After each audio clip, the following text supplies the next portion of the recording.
The teller. The teller. The teller.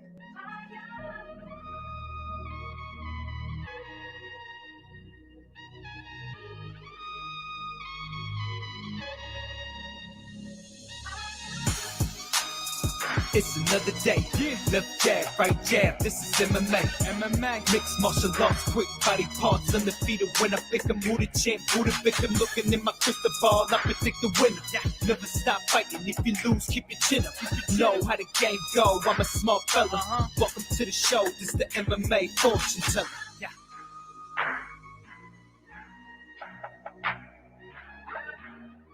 The MMA fortune teller. The teller. The teller. The teller.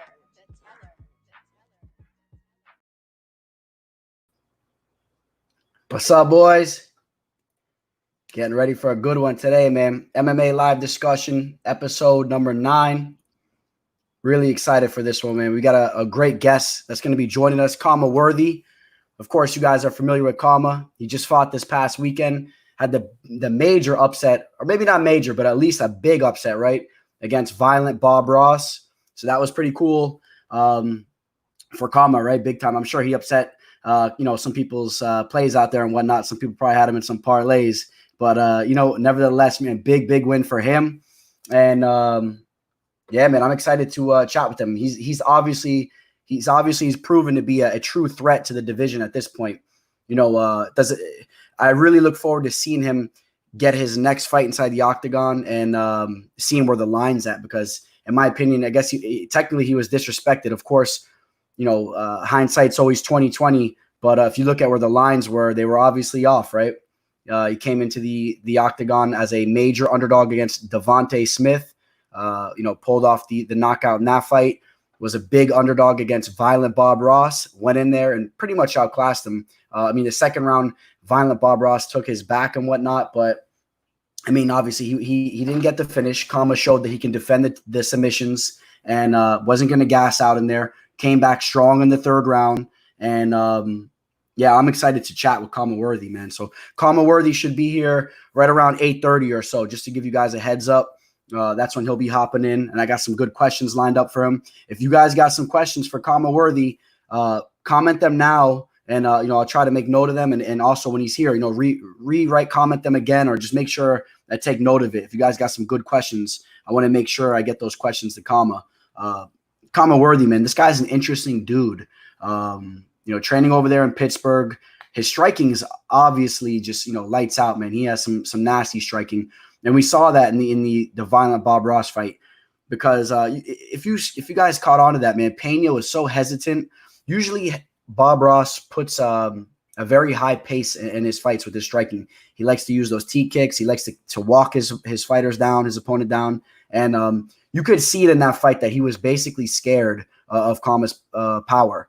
I think Khama let him know quickly in that fight that his power is not to be messed with. And Violent Bob Ross was a little bit shaky on the feet, if you ask me. So I'm ranting right now, but I'm really excited to talk to Khama. Like I said, around 8:30, we'll be talking to Khama Worthy.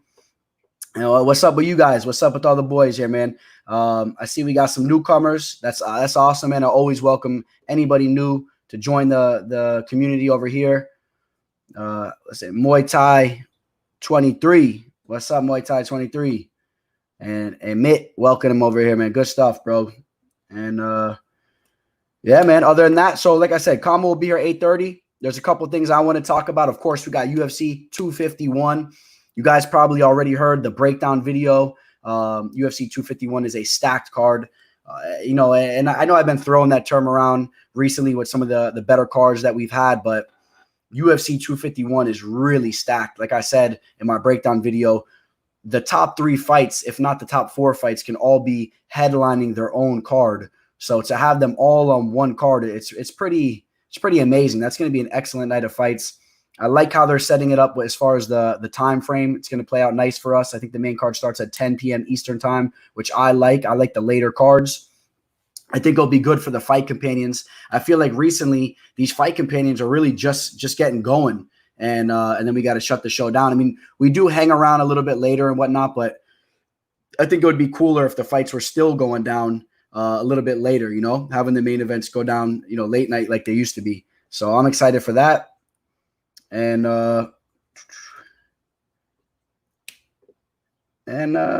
you know, somebody says some funny shit. You know, listen, at the end of the day, I'll say this right now for all the haters out there, because, you know, there's a couple of haters that like to pop in here and there. And the way I like to say it, none of the other guys out here on the prediction videos can shine my shoes. And you guys are pretty much starting to see that. So in regards to the comment that the one buddy wants to write. But, you know, that's how I feel about that. And, yeah, I did pick Pena over Worthy. And, you know, you guys, I'm always transparent. I had some money on Pena and a little parlay there. So I always want to be transparent with you guys, man. I thought that I thought Pena was going to take that fight. I thought Pena was going to end up getting the fight to the mat and use his wrestling and whatnot. I thought Pena was, you know, training with, he was training with Camps Like American Top Team and AKA. And I thought that would have helped him a lot, you know, being with those professional guys out there, doing some research on Worthy. I did notice that Worthy comes from a smaller camp, and I didn't really see him too proven on the ground. But I'm a big believer in him at this point. I'm a big believer in him. So, you know, as far as yeah, I did take Pena to win that fight, but I think a lot of people had Pena. I mean, show me the person that picked Worthy to win that fight. There really wasn't a lot of guys picking Worthy to win that fight. Obviously, if you looked at the line, Pena was creeping up on a minus 300 by the time the fight settled. So, you know, but I think at this point, not too many people are going to be doubting Worthy. Like I was saying earlier, I'm really excited to see who he gets matched up against next and where the line's going to be on his next fight, because I don't think there's a fighter in the division that can really put the odds back to where we've seen on him. I really think that after he's been proving himself now, how dangerous he is, I think the line is going to be a lot closer no matter who he fights, because he's a dangerous fighter. You put him in there with the best of the guys right now, I really think he's a dangerous fighter. And I think he could spoil the party with anybody. If you saw the way he was working the head movement in the first round, I was really impressed with that. Very, very quick with the head movement, and he has knockout power. So, like I said, I don't want to talk too much and rant about Worthy, because we're going to be talking to him at 8:30, and we'll be going on about that. Now, one interesting topic, man. I'm curious what you guys all think about this. What about Mike Perry and Nate talking crap about Nate Diaz? Curious what you guys think about that. I was a little surprised to see Mike Perry go in on Nate Diaz like that. I didn't think he had it in him, to be honest. I thought Mike Perry is the kind of guy that had a mural in his closet of Nate Diaz, and, you know, kind of like Helga G. Pataki did for Hey Arnold. That's kind of how I envisioned Mike Perry. So, you know, I noticed he posted a picture a while back with Nate Diaz, you know, trying to act cool with him and stuff, giving the bird. And I know Perry comes out, you know, he's a tough dude and whatnot, but I really wasn't expecting all that from him. I don't know why. I just kind of felt I didn't expect him to do that, because, you know, right now with the Diaz boys, in my opinion, it's on site. That's how it is with Mike Perry. It's on site, and Mike Perry's a tough dude, but you know, who's Perry going to be rolling with? You know, his little 17-year-old girlfriend or 18-year-old girlfriend. That's not going to be enough for the Diaz crew. So I think he might end up bumping into some trouble, you know, when things get back to normal and people are going to events and whatnot, if he bumps into those boys. But now, you know, in regards to them fighting inside the Octagon, you know, let's see what you guys say over here, man. I like how Perry fights on it. Yeah. Perry versus Diaz. I'll watch bloody fight of the year. Yeah, you know, it's going to be a true crowd pleaser if they did, you know, lock the cage behind those two guys. JC, I think Perry could win that fight if 3 rounds. Yeah, I agree. I agree in the fact that if it's 3 rounds, it definitely gives Perry a more of an edge, right? If it goes 5 rounds, we could see Diaz start to take over maybe in those late rounds. I'll tell you guys how I feel. I think Perry wins that fight, and that's the way I was gonna kind of describe the fight. I was picturing it more as a 3-round fight, and I think that in a 3-round fight, Perry would win that. I think that Perry can hold his own on the feet. I think it would look kind of similar to the Jorge Masvidal type of fight that we saw with Diaz. You know, Masvidal was landing on Nate, using the power, dropping him, hurting him. You know, if it goes to the mat, you got to give the edge to Nate Diaz as far as the technique with the jiu-jitsu and whatnot. But you know what? I wouldn't be surprised if, like Perry said, if Perry uses his brute strength and if he could avoid some submissions, if it gets sweaty in there and they start to get tired, I would tend to think that Perry would be the guy on top. He'd be working the ground and pound, might start to bloody up Nate Diaz. I would pick Nate Diaz. I would pick Mike Perry to win that fight.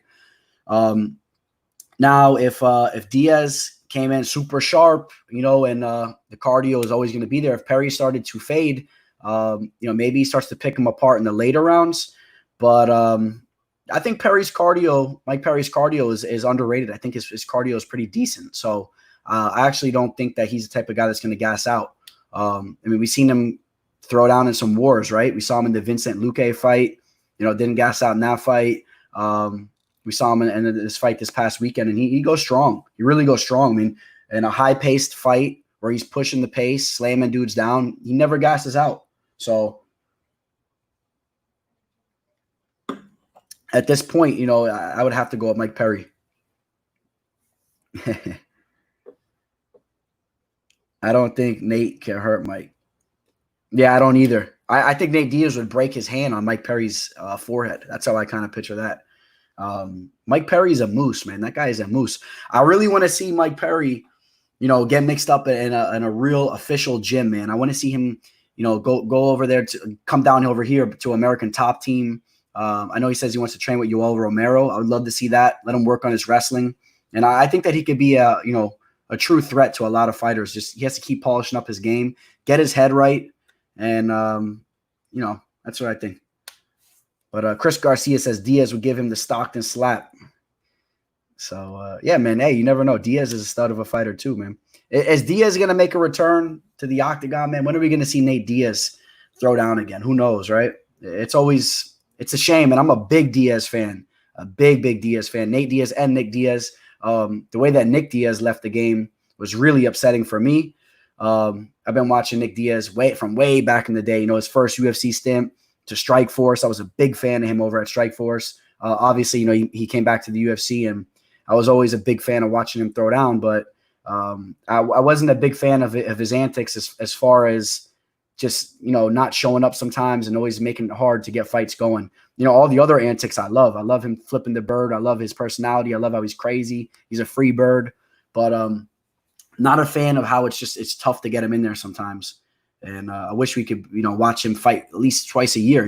I would love to see Nick Diaz throw down twice a year and Nate Diaz. And it's crazy because Nate Diaz used to throw down so many times a year. And all of a sudden now it's tough getting him in there. But and then now if he was fighting as much as he was before, imagine the money he would be making. Just, take advantage of what they're paying you. But,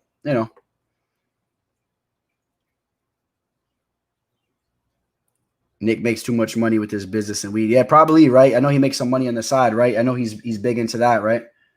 I know there's a lot of marijuana sponsors and whatnot. Those guys did a good job marketing themselves, right? They have their own little brand. The Diaz brothers are legends. Trevor Burrows says, thoughts on Michael Bisping. I'm going to get into this here too, but if you guys have any questions, man, comment below, where we're killing some time until Khama Worthy comes on the show. Khama Worthy will be joining us at 8:30. Comment, and I'll get to all of them in the meantime. Thoughts on Michael Bisping. I think Michael Bisping is I was never the biggest fan of him, really, per se, but I think that he's a stud of a fighter. I think he's a Hall of Famer. There's no question about that. I think he's as tough as they come. His cardio is as good as it gets. He'll throw down for 5 rounds nonstop all day. Striking's good. His personality, I like it in some aspects. I like the way he's like a hard-nosed guy, but he's a little flaky. There's some things that he kind of rubs me the wrong way too. I've had mixed feelings with Michael Bisping. I've never been the biggest fan of Michael Bisping, but every time he was throwing down, I was excited to watch him fight. That's for sure. Remember the Jorge Rivera fight? I don't know if you guys remember that. That was a fight I was really excited to see. They had that beef, man, at the weigh-ins, and leading up to that fight, they were making the videos about Bisping. That was a fight that I was really excited to watch. Trying to think of some other. Oh, I was really excited to see him fight Dan Henderson, and I was really excited to see Henderson put him to sleep. So, like I said, sometimes I'm excited and I'm rooting for Bisping. There's other times where I'm not rooting for him. And after that Ultimate Fighter season, I couldn't wait to see him get knocked out the way that he did. So So yeah, Bisping. That's how I feel about Mike Bisping. He's an excellent commentator, by the way. Excellent commentator. Chris Garcia, what you sipping on, bro?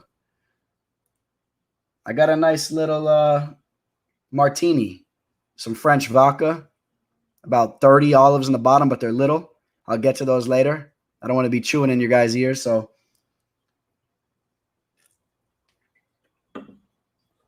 Robert Napolitano. Let's say that one more time. Robert Napolitano, Italiano. Giving some predictions to the boys, man. That's what's up.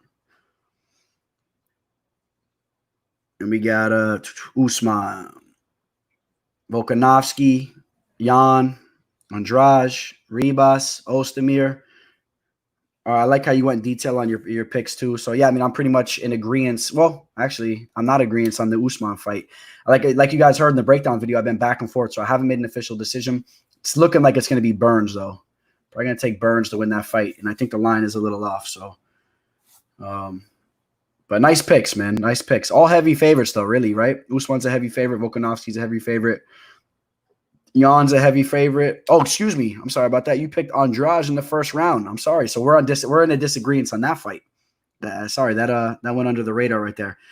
I mean, here's the thing. If you're picking Andrade to win that fight, that's a tough call, right? So I picked Jessica Andrade to win the first time she threw down with Rose. That was one of my official plays. I hit it, and I was not really overall happy with the way that fight played out, though.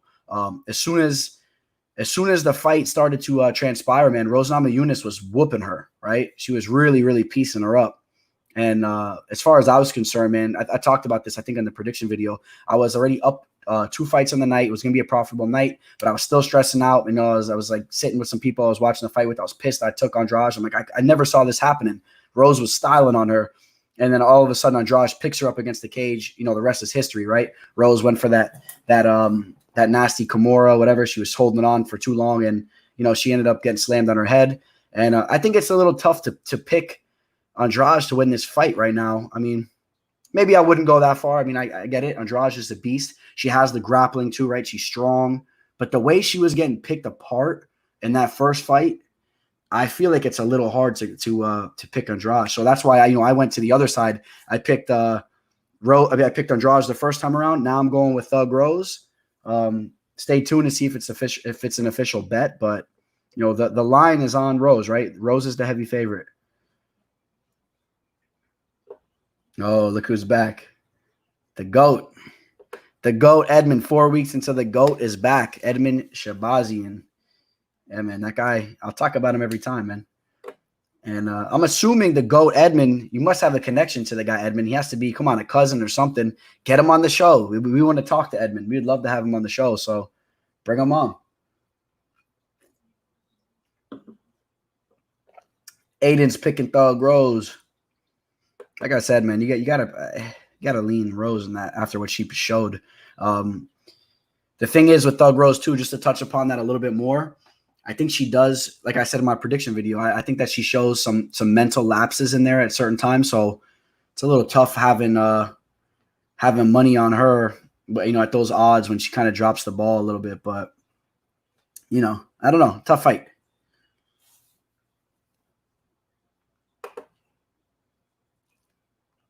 And let's see what else we got. Aiden, what's up, Aiden, man? I'm doing good, man. I'm doing good. MMA live discussion, episode 9. I'm excited, man, to talk to Khama here in a minute. And yeah, I mean, obviously we have no fights taking place this weekend, so it's a little slow this week, as you guys see. But you know, next Thursdays will be a big show as well. And you know, just waiting for some fights to take place, and we'll enjoy the holiday, right? 4th of July coming up, and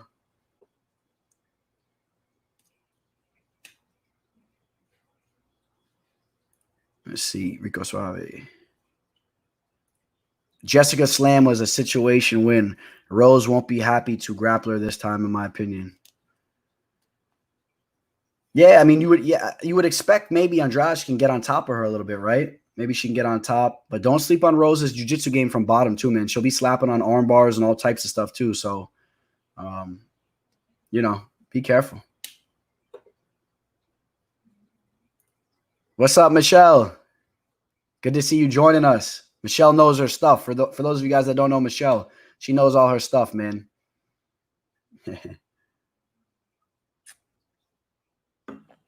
Oh, you don't like the fact I brought up her mental? Well, it's the truth, though. I hate to say it, but I really do feel like there's some mental holes in her game. There's a couple instances I've seen from her, but as far as from a skill standpoint, extremely, extremely skillful. No problem, Michelle. Neil, the security. I was driving, so couldn't comment, but take this thumbs up and a Hey Arnold reference earlier. You like the Hey Arnold reference, right? What in regards to who was I talking about? Having the mural inside there. My memory slips me. Who was I just talking about? Oh, Mike Perry and Nate Diaz. Yeah. I was surprised to see him go in on Diaz like that, man. Yo, if any of you guys have questions for Khama, get them ready. I'm telling you guys, he's gonna be here in about 10 minutes or so. And let's see what else do we have in the in recent MMA news. Really hasn't been a lot going on. I think a good thing we could do is we could recap UFC Dustin Poirier versus Hooker. A lot of people are saying that round 2 was the best round in MMA that they've ever seen. I don't know if you guys are in agreement with that. I thought it was an excellent round. I've seen some pretty good rounds though before. There's been some amazing rounds. So that was one of the best rounds we've seen for sure. I do agree with that.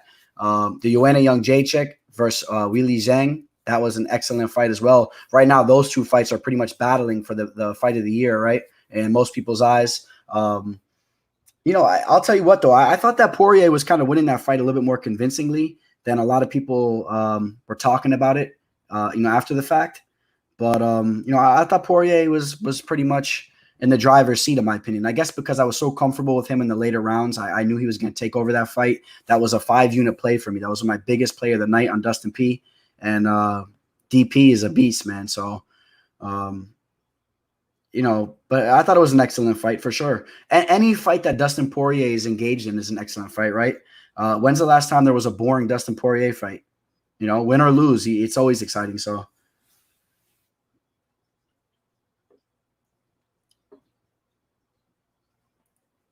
all right, you guys want to talk some rankings and fights to make? Let's do that then, for sure. I'm going to pull up the rankings right now. Who has any recommendation for a weight class that you guys want to talk about? Definitely enjoy doing this, man. I definitely enjoy doing this.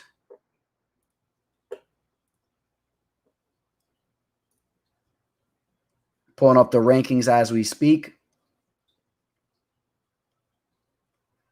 You guys, let me know if there's a weight class you guys want to talk about. Otherwise, I'm going to jump into one. All right, Dylan Flanagan. Good point. Winner of the Aldo versus Jan fight gets Sterling next. Yes.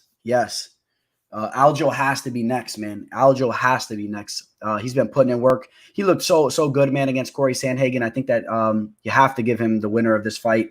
If I was Aljo, I wouldn't even take another fight. I would just, kind of hang out and just wait for the winner of this fight. The only way he wouldn't get that fight is if the Aldo versus Jan fight is like fight of the year. Say it surpasses the Poirier versus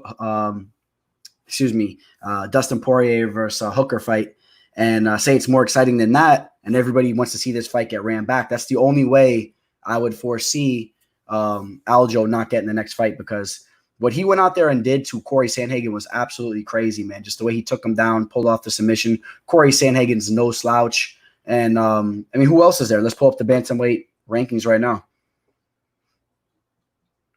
You got Marlon Moraes. So from what I've been hearing, Marlon Moraes is actually calling out Cody Garbrandt. And I think that that's an excellent fight. What do you guys think about that? I saw that earlier. So I think that's a fight that I would love to see. Marlon Moraes versus Cody Garbrandt. Then Aljo gets the winner of Petr Jose Aldo. Corey Sandhagen, who's ranked number 5, right in the mix of that too. He just took that L. He's going to have to bounce back with the big victory. And I don't know who he's going to fight, because pretty much everybody else is tied up. Just to let you here, let's see if I can pull this up for you guys real quick. I'm going to pull up the 1 second, guys.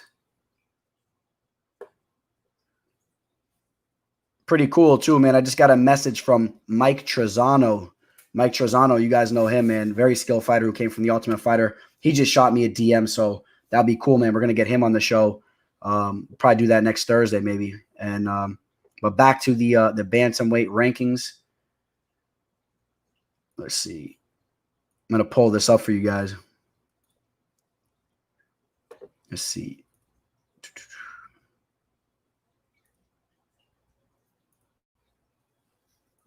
How's that? You guys can see that pretty good, right? So we got the bantamweight division. You guys see the top 10, top 12 right there, basically, right? And I think it's interesting because Dominic Cruz is going to need an opponent, right? Coming off that loss. But meanwhile, Cruz is all the way down at number 12. But we know that that's a little bit skewed because, you know, he hadn't fought for a long time. And then he lost to Triple C, man, who's been just absolutely killing it. So, you know, no real shame in that loss. It was a questionable stoppage. I mean, I think that, you know, he was on his way to losing that fight. He was pretty much getting beat up, but I would have liked to see things play out. So let's break it down from the top down. Marlon Moraes right now, he's calling out Cody Garbrandt. I think that's a perfect matchup, in my opinion. You match up Marlon Moraes with Cody Garbrandt. Petr taking on Jose Aldo. That's number 3 and number 6. But you guys know how it goes. The rankings aren't necessarily an exact science, so I think, and you guys know what I think about that. I think it's a perfect matchup. That's what I think about that. I think Jose Aldo deserves it. I thought he won his fight against Marlon Moraes. So even though you see Marlon Moraes at number 1, I thought Jose Aldo won that fight, and he looked amazing. He looked to be in good shape. He's a legend. Give him the fight. So Petr and Aldo, the winner of that will be the champion. Moraes versus Cody Garbrandt. Corey Sandhagen. How about you match up Corey Sandhagen because he's coming off a loss, and Dominic Cruz is coming off a loss. How about you match up those two guys? Corey Sandhagen's a guy that people have actually compared to Dominic Cruz, right? Like a younger version. He likes to switch his stances. Pedro Munoz, he's taking on Frankie Edgar. Frankie Edgar, let's not forget about Frankie Edgar. Frankie Edgar is dropping down to bantamweight now, so he's going to be, you know, he'll be in the mix of this this weight division now too. After that fight, hopefully he gets a win. You know, I'm a big fan of Frankie, but I'm a big fan of Pedro Munoz's too. You know, I was chilling with him at the Bare Knuckle FC fight down here in South Florida not too long ago. I got a picture with him posted on my Instagram. Really cool dude. We watched the main event together. So I wish nothing but the best for him. But it would be hard for me to say that I'm not rooting for Frankie Edgar in that fight because I'm a diehard Frankie fan. So Piotr. I call him Petar, Peter, whatever you want to call him. Piotr, Michelle says. And so that's what I think about the bantamweight division. Robert says Moraes versus Garbrandt is perfect. I really think so, right? Who do you guys lean in that fight? You know, honestly, I don't know, man. Cody looked good in that last fight, but I think I would have to go at Marlon because I think that they're going to engage, and I still question Cody's chin. I really question him when he gets clipped. You know, meanwhile, Moraes is a guy that I've seen. He's battle tested. You want to talk about a chin? Remember the shots he was taking from Triple C in that fight before he finally got finished? People like Cody, though, too, huh?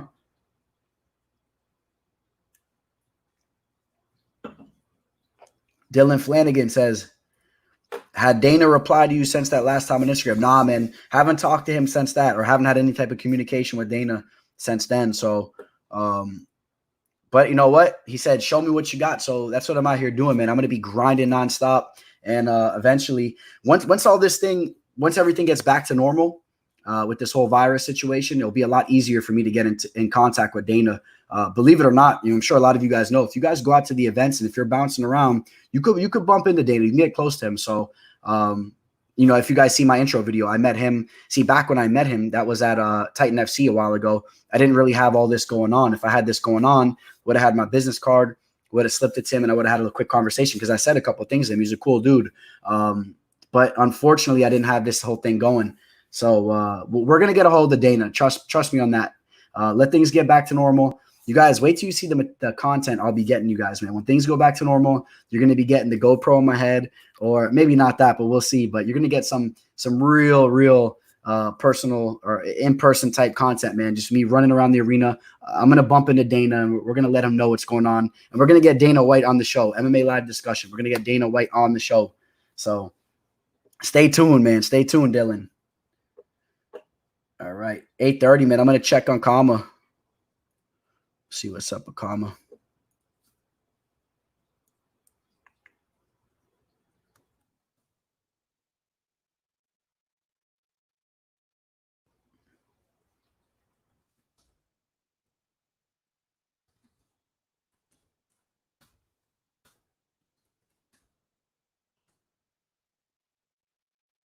All right, checking out with him.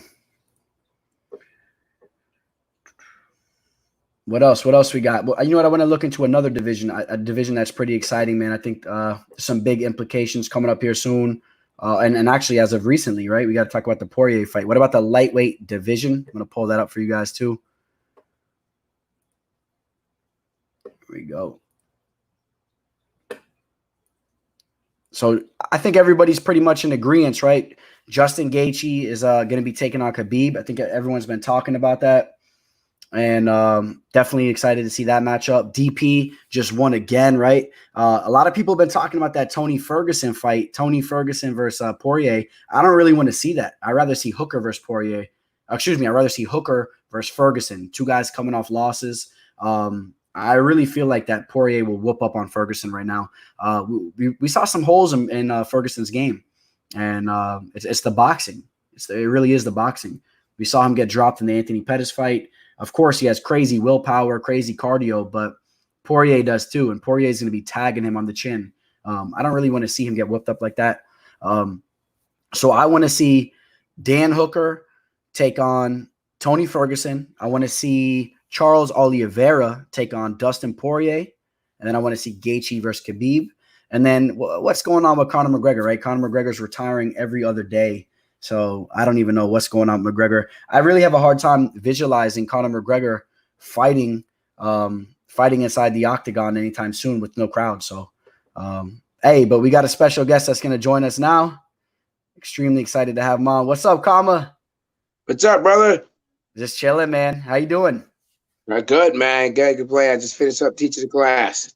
Oh, nice, man. Nice. Yeah, I noticed that, man. After your big win last Saturday, I noticed that you said you're waking up in the morning or whatnot, and you got a class to teach, huh? That's awesome. Yeah, I was back to teaching on Monday, 10 o'clock. I've been teaching every day since. That's awesome, man. Let me ask you, when you're teaching those classes, are you just teaching an all-around MMA class or anything specific? I teach a Muay Thai striking class. I teach a kids class, teach a lady fitness class, and I teach a boxing class. And I have like 4 other coaches that teach too, but I just teach multiple classes as well. That's awesome, man. Good stuff, man. Yeah, man. So you must be feeling good right now, huh? Coming off that victory, 2-0 in the Octagon now. Yeah, man. I'm like I said, I'm taking it, still letting it all sink in. It's still after about a week, it would have been all sunk in, but now I'm still riding the wave a little bit. Yeah, man, and an extremely tough opponent too, man. I feel like, man, ever since you stepped into the Octagon, you didn't get any easy fights. Not that any fights are easy inside the Octagon, but you know, the first guy you fought, Devontae Smith, was it? Yeah, but he's a tough fighter. You know, excellent on the feet. You went out there, took him out, and then Violent Bob Ross is no joke too, man. A lot of people know how skilled he is, and in my opinion, I was talking about this earlier. You know, Violent Bob Ross is a guy that likes to push the pace right away, right? Try to walk his opponents down. And that wasn't happening with you. Everyone saw that from the get-go. Yeah. I mean, if people normally when I fight, if someone tries to push the pace, then I usually be all right, fuck it, let's go then. I mean, like, you're going to lose anyway. You're either going to lose running or you're going to lose standing your ground. I'd rather lose standing my ground. At least I'd be happy about the way I fought. Yeah, man. Let me ask you this. This was a question I wanted to ask you. Is your haircut in any way a tribute to the great Chuck Liddell? Is my what? Is your haircut in any way a tribute to the great Chuck Liddell? Nah, this is fucking Mr. T. Oh, okay. Another great. That's the Warhawk. Yeah, that's Mr. T. That's a haircut. That's a Mr. T one. Yeah. I'm pretty sure that's where Chuck Liddell got it from as well. It just means you're here to do business.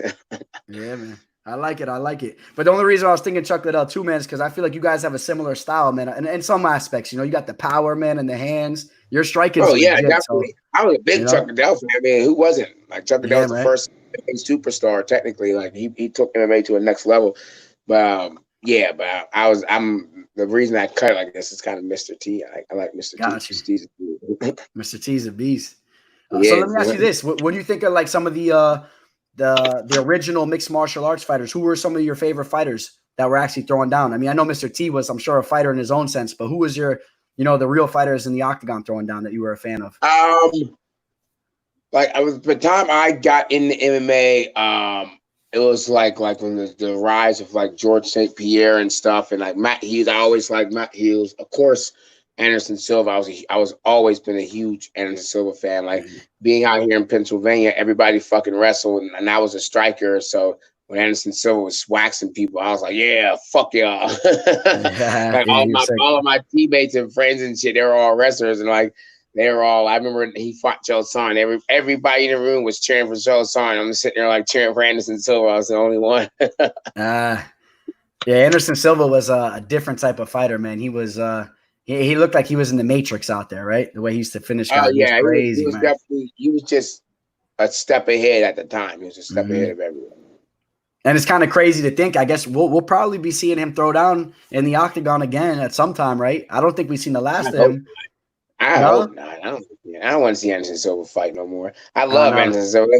I mean, Anderson Silva has won 1 out of his last 8 fights, something like that. I'm like, Anderson Silva, you're like, and the crazy thing is, no one talks shit on Anderson Silva either. like other people talk shit like retire. I haven't heard one person say Anderson Silva should retire. I'm not even going to say he's going to retire because he's Anderson Silva, and like he just does him. Like he hasn't really been beaten. He's just losing and like maybe getting injured and stuff. So maybe see him get one more fight would be cool. Yeah.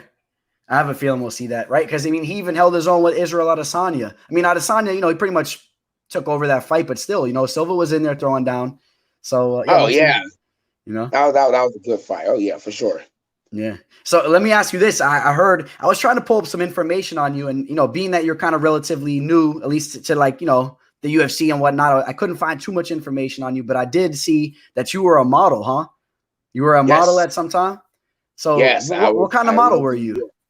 I did everything. I did a little bit of runway. I did some commercial print work. I did some underwear work, like all kind. I did whatever. When you're a male model, you take whatever work you can get. Yeah, definitely, man. Cool. That's cool stuff, man. That's unique.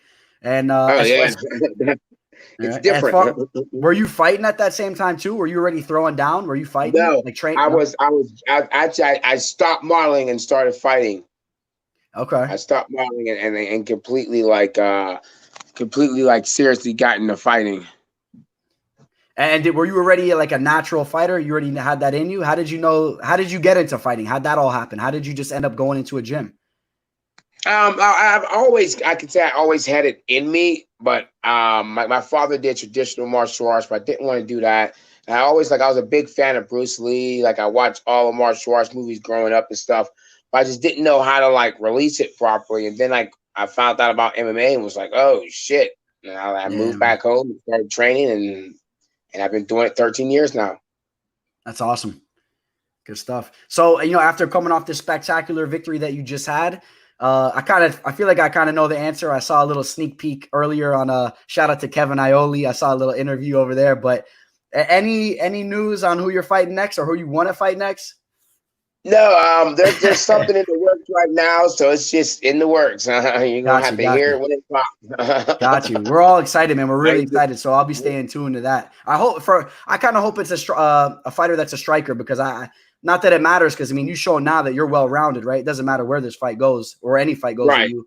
But I've really been now at this point. I'm really excited to see you moving forward, fighting on the feet though too, because I think you got a little something else, than these other guys on the feet, man. You look like you got dynamite in the hands, the head movement. Yeah, my style of striking is definitely something that it takes a lot to figure out. And if you get frustrated, it's not going to go your way and stuff. And I tell people I'm not a power puncher. I don't hit hard. I don't hit hard at all. I just hit. I make people miss and I hit and I get people to second guess themselves and I get them to second guess. And then I draw people in. I set traps. I do all kind. I'm a thinker striker. I'm not just a banger. I'm a thinker striker. So, and that's a really difficult task to have. So, it's interesting. And just bringing up like some of your striking, right? Like talking about your power. Can you run me through that knockout against Devontae Smith? Because when I was watching tape, I was running some tape back on that fight recently. It was such it wasn't like your typical knockout, right? It wasn't like just like a clear straight right on the chin. It was kind of like an unorthodox type of technique that you caught him with. And it was weird. Like, you definitely caught him, but like, I feel like a lot of other fighters might've connected in a similar fashion, but they wouldn't have shut his lights off the way that you did. Like, what do Right. you? Yeah. I mean, it's just that's just my style of fighting. Like it wasn't. I don't try to hit people hard. I just make them come in and they hit themselves. Like Yeah, yeah. it's kind of like Bruce Lee said, you know, I just put it there and it does it. I don't have to do anything. It just does it all on its own. Like my style isn't. I don't sit there and like smash, crash, or break shit. Like that's not how I fight. I just learn how to like draw people in, frustrate them, make them create an opening, and because I can make them create the opening, they jump in and they hit themselves. And I mean, don't Yeah, get me yeah. wrong. That's how I hit. I mean, I obviously hit hard. I'm a professional fighter, but that's not. I don't punch the way that everyone else does. It's a lot different. Yeah. A lot of people in the comment section are saying they would like to see you matched up with Lando Venata. I'll just throw that out there too, but I think that'd be a very entertaining fight. Venata's Oh a little yeah, funky on the feet. that'd be awesome. It would be. I think that would be a good fight. I've been a fan of his for a long time. He has a weird, unique style and stuff like that. I think that would be kind of a cool fight for sure. That would for sure. But you guys are gonna have to stay tuned. We'll see. Hopefully soon, Yeah. right? Let me ask you: Are you looking to get back in there in a quick time frame or what? You looking to get back in there I'm looking to get back in there pretty soon. Within like the next 2 months or so. So like nothing's really seriously hurt. So hopefully really soon. Okay. And one other question I definitely wanted to get to. So, in my opinion, after the statement you just made this past weekend, first and foremost, it's kind of crazy, man. You know, you come in as a pretty big underdog in both spots, but you obviously completely proved everybody wrong, right? You know, people need to start waking up what you bring to the table. Right. So now, moving forward, I feel like you have a lot going for you. In my opinion, I feel like you kind of have the ability to have some real star power. In my opinion, I think first off, your fighting style. And I think your personality and everything, I think you could be, you know, a next big star inside the UFC. Do you foresee yourself? No problem. Do you foresee yourself being the type of person that maybe gets on the mic, starts to, you know, just talk a little crap here and there, maybe hype the stuff up? Or are you going to be more take the humble route? I'm not going to take a humble route. I'm just going to be myself. I'm not going to adjust in any kind of way or shape or form. Like if I don't like someone, then I don't like them. That's cool. And if I like them, then I like them. And I'm cool. I mean, you know, but I'm not gonna adjust or be like, oh, this. I'm just gonna keep doing the same shit I'm doing. The shit I'm just goofy. I'm a goofy, crazy, very emotionally involved with fighting type person. Like the stuff that I do after fights, the screaming and the shit, like that shit that I screamed, I'm the real fucking deal. That just came out because I was just letting motherfuckers know that was fucking the real deal. I was like, yeah, because a lot of people were saying like, oh, you know, he's a one-hit wonder, all this show, yada yada. But like when with all of that, like I just put it on the mud and people loved it and they're like, oh, did you play? I'm like, no, I didn't play that. I just came out because I stood up and like that's what fucking came itself forward. Like it's just like my last fight. I jumped the cage and was screaming and shit. Yep. That's just the way it is. I'm not gonna try to plan anything out. Like I kind of planned my after fight interview to make sure I shout out my boys and stuff because they definitely helped me get there and shit.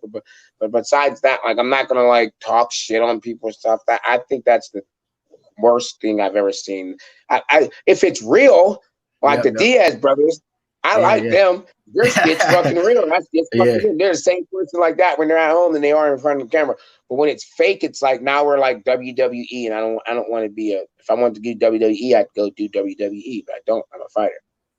Yeah, I think the fans definitely respect, you know, what you're saying. You know, if it's not natural, if it's not real, I respect that a lot. And I don't think that would make a difference whether, you know, how far you'll go in the game as far as your star power, though, too, because if you're delivering and you're keeping it real and you're natural out there, the fans are going to gravitate towards you one way or another. So, you know, that would make a difference. Look at Rampage. Like Rampage would talk shit with some people. Did he be goofy? Did he be aggressive? But that was That was his personality. That was his real personality. Like that's really how he is and shit. Like he's funny and he's angry sometimes. You make him like that's just him.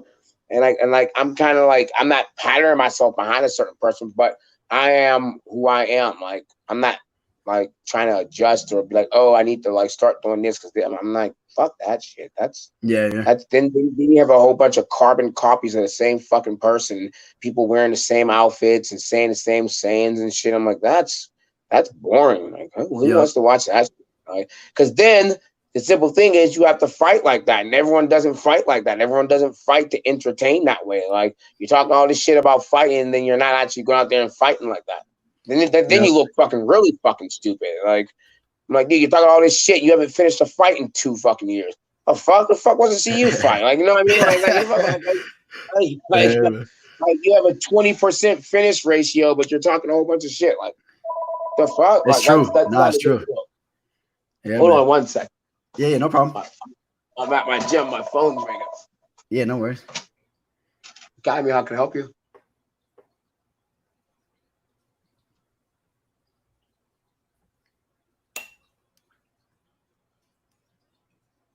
All right, Sax is here. You just come back and get it. You come back and check. All right. All right, man. All right. One of the students left his wallet or something. Oh, man. Come get it. Somebody's. We got someone asking if you got an IG, or actually they're asking, I think they're asking for someone else, but you want to shout your Instagram out, any of your social media, let everybody know where they can follow you at and whatnot?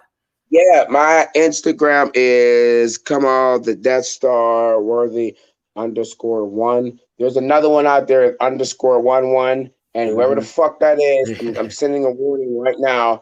I don't care if you take my pictures and you do my shit, that's cool. But if I see a picture of my kids on social media or some shit, I have a friend that does freaking cyber hacking. I'm going to find out who you are. I'm going to come into your house. I'm going to beat your ass. Do not fucking do that shit. That's not funny. Don't take pictures of people's kids and put that shit up there. That's not funny. You want to take pictures of me? I don't give a shit. People with pictures, kids, that's different. That makes it personal. And I'm coming for your ass. And this is my only warning. You better shut that shit off.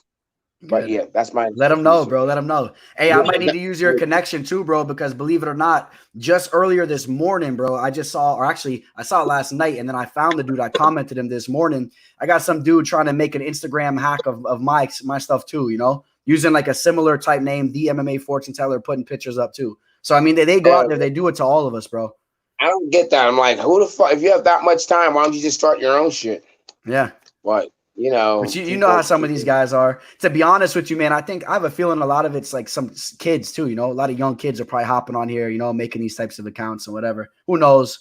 They completely like copied my entire Instagram. I was like, holy fuck, you're taking this shit to the extreme. Oh, that's worse. That's way worse than mine. See, mine, he didn't even post anything. It was 0 post. He just tried to copy me. Yours is way worse. This guy had all of my pictures. like all of them. I'm like, what the fuck, man? Like that's big shit. But you know, I guess my one buddy was like, it comes with the territory. I was like, oh, okay. Apparently. Yeah, man. Yo, speaking of the territory, man, how do you feel like as the spotlight gets bigger, man? You feel like you can handle that? It's not a thing to you. I mean, let's say, you know, the end goal, man, you're going to be a major star in the sport. All these people watching you, you know, maybe going out in public. You got all these people coming up to you. How do you feel about that? You think you can handle that? It doesn't faze you?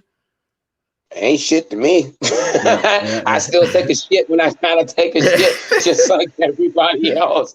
Like it's not just like what is it like? What does it change? Like I'll have a little bit more money and stuff. Like, you know, I mean, it doesn't change anything. Instagram isn't real. Social media isn't real. That's not a reality. Like, you know, I mean, like lots of people like I'm like all that stuff. I'm still gonna be the same fucking dude. I'm still gonna have bad days. I'm gonna have good days. I'm still going to be teaching my classes. Excuse me. I'm still going to teach the kids class and do all that. I'll still be ready. I'll still fuck up. I'll still get tickets. I'll still like forget to pay bills and shit and have to do shit. You know what I mean? I'll still be a regular person. Nothing's like it's not going to change. It's just more people are going to be looking at it. Yeah. I don't really I'm not going to really adjust to that. Like maybe a point of like when you go out, and if people like follow you around, or maybe if people want to take pictures and shit like that, maybe that will change it a little bit, but that won't be a bad thing. I like that. I like sharing positive energy. So, you know, like you might get a lot more haters too, but like I say, as long as they hate on me, that's fucking cool. You start doing shit with my family, I want to stab you to death. But you hate on me, that's cool. I don't give a fuck. Like, leave my kids and shit out of there. You talk about my coaches and shit, call me ugly, call me whatever. I'm cool with that. I'll laugh and move the fuck on. I don't even know you. Wouldn't say it to my face. Was it my group? Exactly. Speaking of your family, I know you don't like people talking about your family, but I saw a video that was awesome. I'm sure you know the video I'm referring to. That was awesome. I love when people talk about it. I just don't like when people like do fake, like, you know, I mean, like set up fake Instagram pictures, take a picture of my girl, like, but no, I mean, like, or my baby daughter. But No, I mean, I talk about my family's cool. My family's at the gym. My babe was just here. I was teaching classes, running all over the damn place like 20 minutes ago. So no, they're part of the whole process. That's awesome. So yes, and they they were looked like they geeking were out for having a that good video. time, man. For everyone that's listening that doesn't know, man, the whole family was watching Khama fight, and obviously he pulled off the amazing, victory in the 3rd round, and the family was going nuts, man. They were all jumping up and down. Yeah. It was nuts. I was them and my man Kirk. They were at his house and his family and stuff. So I teach Kirk. He comes here and trains. I used to teach his kids and stuff as well. So they all know me and stuff. So they're kind of invested. So I like seeing that, man. I like the positive energy. And that's over at the Pittsburgh Academy, right? The Pittsburgh Academy. Sir. Okay. Yes, sir. And you were letting everybody know, man. There's a lot of young, hungry dudes coming up from the Pittsburgh Academy, right? That we're going to be seeing in the UFC man. soon. A lot, man. A lot coming through the Pittsburgh Academy. Just a lot of guys coming out of Pittsburgh in general. So hopefully we'll start pushing some more guys through, and within the next couple of months or so, like we'll try to get some guys from this area into these cards. There's a lot of short notice opportunities popping up and stuff. So hopefully the UFC will take heed to my words, and they like the way I fight. They love the way my boys and my teammates fight. That's awesome. Hey, well, I'll tell you this much. If any of your boys ever want to come on the show, you guys all have an open invitation over here. So if anybody wants to come on, awesome, man. I'll let them know for sure. Yeah. Awesome, and I really appreciate you coming on, man. I really appreciate you giving me the time coming on. No problem, man. I'm sorry. So I just have I'm doing like a billion things. I'm trying to organize stuff. I'm trying to I've been missing interviews and shit because I'm trying to do so fucking much. I'm trying to make sure I get back and actually set things up. So no problem. Thanks for being patient. Yeah, man. And maybe we'll have you on in the future, man, if you ever want to come back on. I really appreciate you. That sounds good, brother. You enjoy the rest of your night, my man. You too, Khama. Take care, man. Awesome, man. Thank you. All right, brother. That's awesome, man. Khama Worthy. That was good, man. Yo, Khama, I really feel like this guy has a lot of potential, man, to be a major star in the game right now. And you know what's cool, man? He said he's not even really about doing all that fight, that hype talk and all that, talking crap. But you can tell that he knows how to work the mic, just being himself, right? He's a natural dude, right? You could tell the way that he was talking. He's a real dude, and I think we're going to see him go in there time and time again, knocking dudes out, and things are going to happen naturally for him. So when you put on the types of shows that he does, the UFC brass is going to reward you regardless. So he's going to be getting some big name fights. Obviously, he couldn't break the news who he's fighting, but you would foresee it being a big opponent, in my opinion, a very entertaining type of fight. So I'm excited to see that, man. Shout out to Khama Worthy, man, for popping in. That's what MMA Live Discussion's all about, man. That's what we're all about over here. So let's see. Khama Worthy, man. That was dope. All right, we've been running. We're creeping up on an hour. What else? What do we got going on, boys? What else we got going on?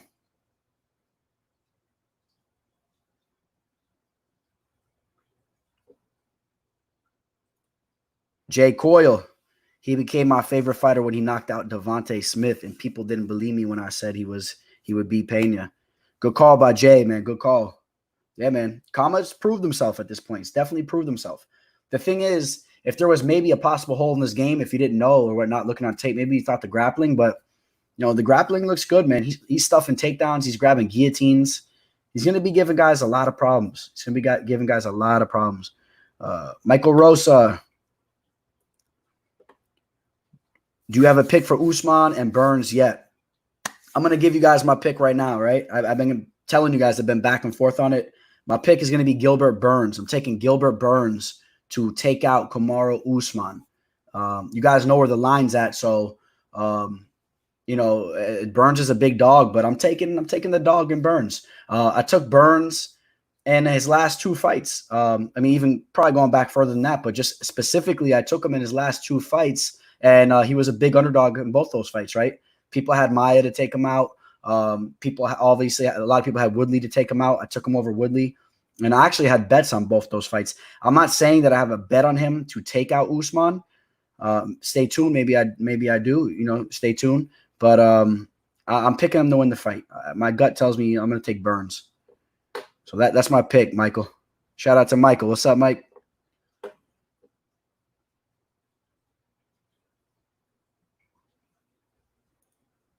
Michelle says, I don't care who wins with Usman and Burns. I just need Usman and Colby to run it back. I got chaos. Damn, Michelle, firing shots off. You know, I tend to agree with you. I really do. I really, really want to see that fight ran back. In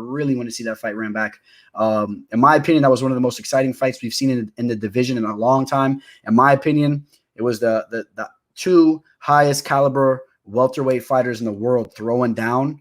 I mean, we're going to see if Gilbert Burns, I'm picking him to win the fight, but he still has to go out there and win that fight before we could say that, he's the number 2 guy or the number 1 or 2 guy. So in my opinion, Colby and Usman, I think Burns is creeping up into that top 2. And we're going to see, next Saturday, not this upcoming Saturday, the following.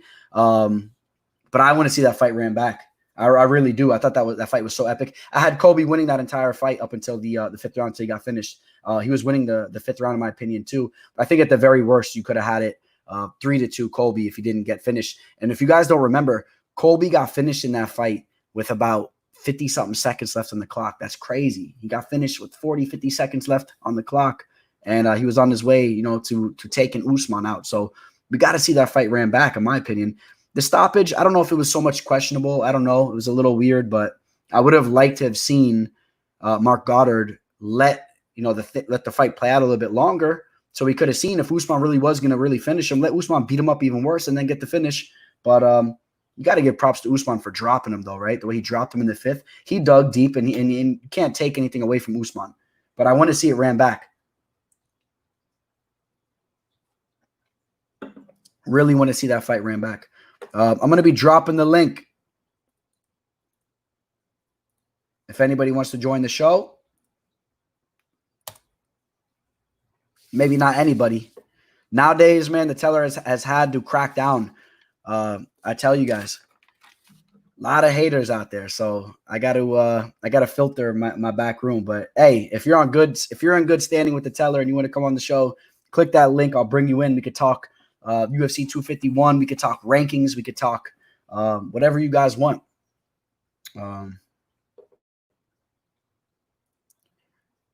Of course, he was going to drop him. His jaw was fucked up. Yeah, man. The jaw, right here, the broken jaw. That's tough. It's really tough. Michelle, you got a lot to say. Why don't you come on? In the meantime, we got Robert. What's up, Robert? What's up, man? Chilling, man. You enjoying the show? You saw Khama? Yeah, I saw Khama. I saw the whole thing. Cool, man. Cool. But what's on your mind? What are you thinking, man, in regards to UFC 251 or anything related to MMA? Well, I put in the chat, I'm thinking about 170 division and what we're going to see from Colby, Jorge, and Leon. Those 2, 3, and 4 guys. Like, when are they going to play? And especially Jorge, personally, I think he's ducking. I think he's using the money thing as an excuse. I think he really doesn't want smoke with Usman. Because he said he's set for life. So if he's set for life, the money shouldn't be an issue. And also, I think he's smart enough to understand that if he takes the championship fight and wins, it doesn't matter how much money he makes because, like Dana said, the opportunity of winning, then all the extra accolades, the clout comes from that. So he'll get the clout if he wins. He'll get the extra money and sponsors and fame and all that good shit if he wins. So if he believes in himself, just take the fight, win, and the money might not come directly from your paycheck. It'll come from different avenues outside of that, like maybe more liquor sales, because you're even a bigger name and stuff. That's true. So I personally, I don't think we're going to see Jorge fight. Like, I don't know, man. Like, I don't think UFC is going to give him the money. I'm interested in, like, when's Leon Edwards going to fight? Like, when's Colby going to fight? Like, maybe we won't see Colby. Maybe, like, he's just, like, using whatever clout he has and, like, goes to wrestling or something. Yeah. So that's a tough one. I mean, you look at the welterweight division right now. Gilbert Burns, of course, he's taking on Usman. So, that's 1 and 2 right there because Gilbert's – I hate how the UFC does this, by the way. Gilbert Burns is ranked number 1, but Usman's the champion. I don't know why they don't just make, you know, Usman's the champion, and then the next person in line should be ranked number 2. I don't know why they do that, but whatever. Yeah. But, you know, you got Burns, the number 1 ranked fighter. And then you got Colby right there, Masvidal, Leon Edwards, and then Woodley. You know, and then, you know, you can work your way down. We got all types of – we still got killers, you know, Stephen Thompson, Maya. But in my opinion, I would like to see Leon Edwards versus Tyrone Woodley, right? That fight was already announced, so make that happen, right? Yeah, I like that fight. Really, I'd like to see. I keep calling him Leon Scott. Leon. Yeah. I want to see Leon Edwards versus Colby. That's what I want to see. That'd be a good one too. Those guys right below Jorge, you know. Yeah. Or I see them. Below or what about Colby? What about Colby versus Woodley? That's still, come on. That fight has there's a lot of beef and whatnot. That'd be an exciting fight to watch. I think all know how that fight goes though. Yeah, I mean, you're saying Colby. I think Tyron's days are numbered, basically. You know, if I had to rank him, you know, I'd put him, you know, somewhere between 6 and 10, respectfully. But I think as far as who he really gonna beat, like Jeff Neal probably beat him. You know, Chiesa might even beat him. You know, so these middling guys might even beat him. You know, I believe. Yeah, no, I tend to agree with you on that too, man. I think he's kind of on his way out. I want to see him versus RDA, you know, 2 older guys, you know, who have held belts. Like, I want to see both of them fight, you know.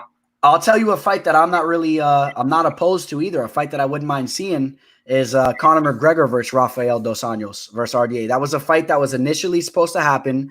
I think that Conor McGregor is not really – I mean, of course, he's always in the picture, right, to fight for the belt. But I think that the lightweight division – there's a lot of other stuff that needs to be figured out first, right? We need Justin Gaethje versus Khabib. And I think there's other matchups to be made. I think in the meantime, Conor McGregor has that star power. Throw him in there with RDA. Let's see that fight. You know why I say this too? Because RDA was just calling for it too. RDA was just tweeting. He's like, "What's up, Conor? What's up?" You know, that fight was supposed to happen. And in my opinion, that was prime Conor, man. When Conor came in all dressed up to the press conference with RDA, that fight never happened. I would like to see that fight happen, honestly. And then, you know, let the lightweight division figure itself out. And then Conor McGregor, you know, he still needs another fight possibly too if he wants to fight Khabib or whatnot. I just wish Conor wasn't in the conversation. Like, it's all smoke and mirrors with him, you know? Like, you don't want to fight Usman. You don't want to fight Jorge. So he's not really up to take any risks, you know? You fight Cowboy Cerrone, who, like, is not a top fighter anymore. So he doesn't have my respect, you know. He built up the sport, and he definitely has the most clout out of any MMA fighter. But I constantly see his name in the conversation between the main media platforms and even in chat boards or in comment sections. But for me, McGregor is not a factor. He's not in the game. You know, his name is there, and I don't like it. Yeah. Well, I can relate to you on some things. I still think that McGregor is an extremely dangerous fighter. I still think he takes out a lot of these guys. Sure. But I see what you're saying. You know, he's in and out and stuff. So I relate to you on that. He's not active, you know? Yeah, man. But Robert, let me ask you, where are you calling in from? I'm calling from Brooklyn, New York. Nice, bro. Nice. My family's from Astoria. Yeah, you're probably Italian or something. Greek, yeah. Greek.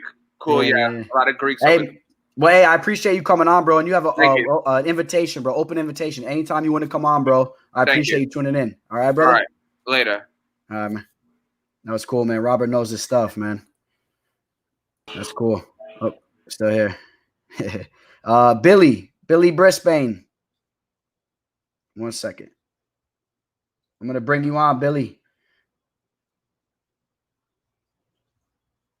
Hey, Billy, I appreciate the donation. Highly appreciated, Billy. For those of you guys that don't know, I just implemented the super chat thing. A lot of people have been asking for it. And my first man to donate over here is Billy Brisbane, and it's highly appreciated. Billy, I'm going to post a comment right now, man. Excuse me, I'm going to post the link. And you're more than welcome to come in, Bill. There it is.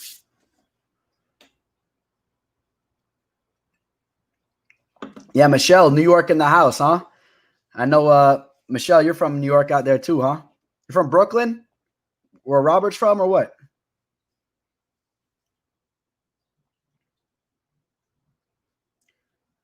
I appreciate that, Michelle. You should see it. The for any type of donations, I'm kind of new to this stuff, but I set it up with the if you look at the chat, there's this thing called the super chat. It's all new to me, but there's like a little thing that you click on. Let's see.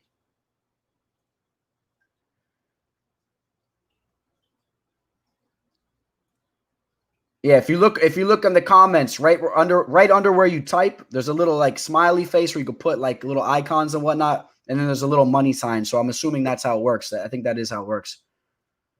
So Michelle's over in Manhattan. Cool stuff, man. Cool stuff. Yo, Billy, you still coming in or what? The link's right there, brother.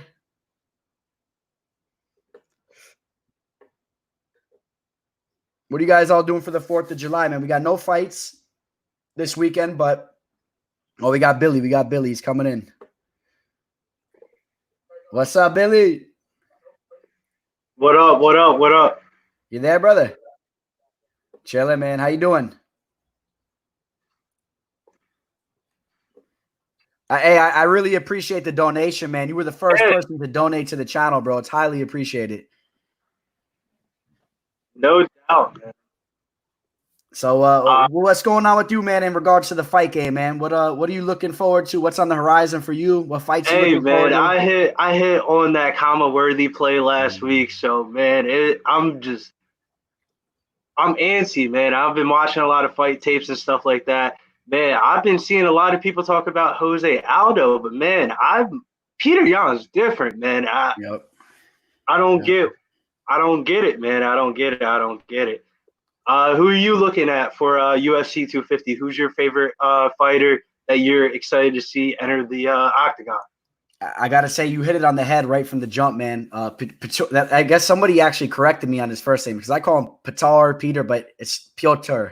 So Piotr Yan, bro. Like you said, I feel like he's just a different type of dude, and I'm really excited to see him lock horns with Jose Aldo. Obviously, Jose Aldo's still no walk in the park. You know, people think that he's older. He's not that old. I know he's been in the game forever, but what is he, 33? 33? I think he's 33 years old or whatnot.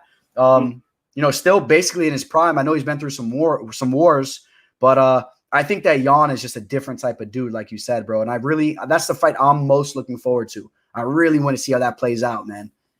Yeah, I'm also interested to see what Thug Nasty got. I'm down here in South Jersey, Philadelphia type area, and man, everyone keeps on talking to me about Thug Nasty. I need a bet on Thug Nasty, but I just don't see it, man. I was watching some fight tape, and I saw her got slammed by the girl that she's facing.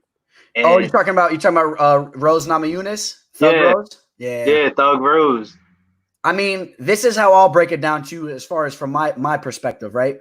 Yo, I had a good amount of money. I think I had a 3.5 unit play or whatnot on Andrade the first time around. And when that fight happened, bro, Jessica Andrade was getting picked apart by Thug Rose, man. Thug Rose was piecing her up, bro. Like, they looked like they were on complete different level playing fields as far as the striking goes.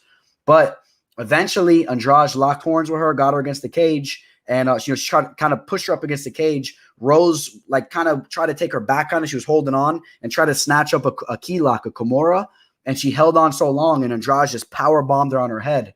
So it's like, I don't know. It's kind of weird. I pick Rose to win this fight. I think this time Rose, I think it's more likely she avoids that slam knockout or being like ground and pound knocked out. I think Rose dominates the striking a little bit more, but I think it's still closer than the line really says, because Rose is shaky in there, bro. She's shaky. You know what I'm saying? Maybe, Andrade might get her down to the ground and drop some elbows on her too, man. She might rock her. Have you been peeping Rose's Instagram? She looks like she has a different type of training camp going on. She looks like she has her mind right. I heard that some of her family members passed away from COVID, though. How do you think that's going to play into everything for her? Because this is a very emotional bout for her, and she's been off for about a year now. Yeah, man. That's a good point you bring up, right? I know that this fight was supposed to happen, I think, on a previous card. I forget if that card even happened. I think it was the initial card that they canceled. But before the card was even canceled, Rose withdrew from the fight. I might be wrong on that, but I believe that's what happened. And that was due to one of her family members having COVID. I didn't know if they actually passed away or not. If they did pass away, man, that sucks, man. I'm sorry for her. But I was doing a little bit of research about that because I like to get the perspective of the fighter, where their head's at, and all that, because I feel like that's where you can really cash in at.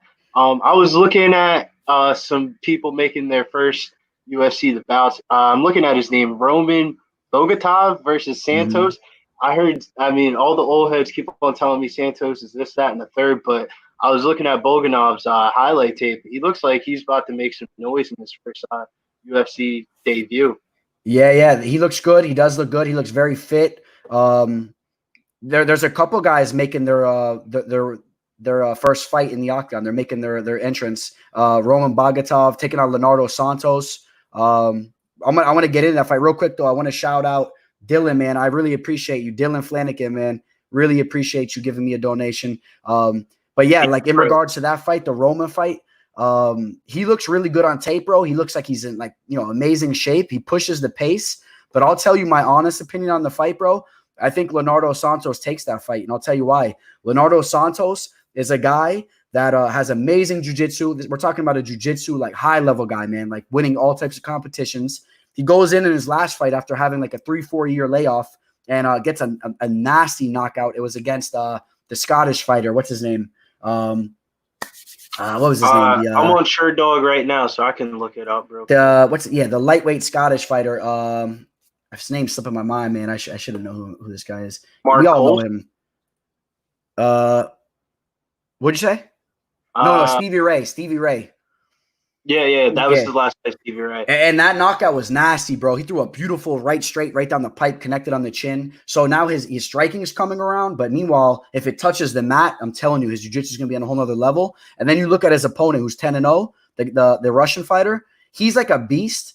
But when you watch him on tape, at least I'll say, I mean, he did pull off a couple submissions. I saw him pull off an arm triangle submission and whatnot.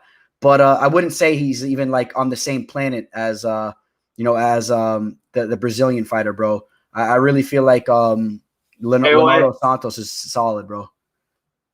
Stay away right there between those two fighters in that fight. I mean, look, if you're feeling something, I always hate to push somebody away. If you see something on tape, I don't want to steer you away. Me personally, if I was going to be betting that fight, I'm going the Santos route. That's the way I'm going. If you can get at the right line, I just see him winning that fight. It's hard. The line's already getting juiced up. I think it's creeping up to minus 200. I was looking at it earlier.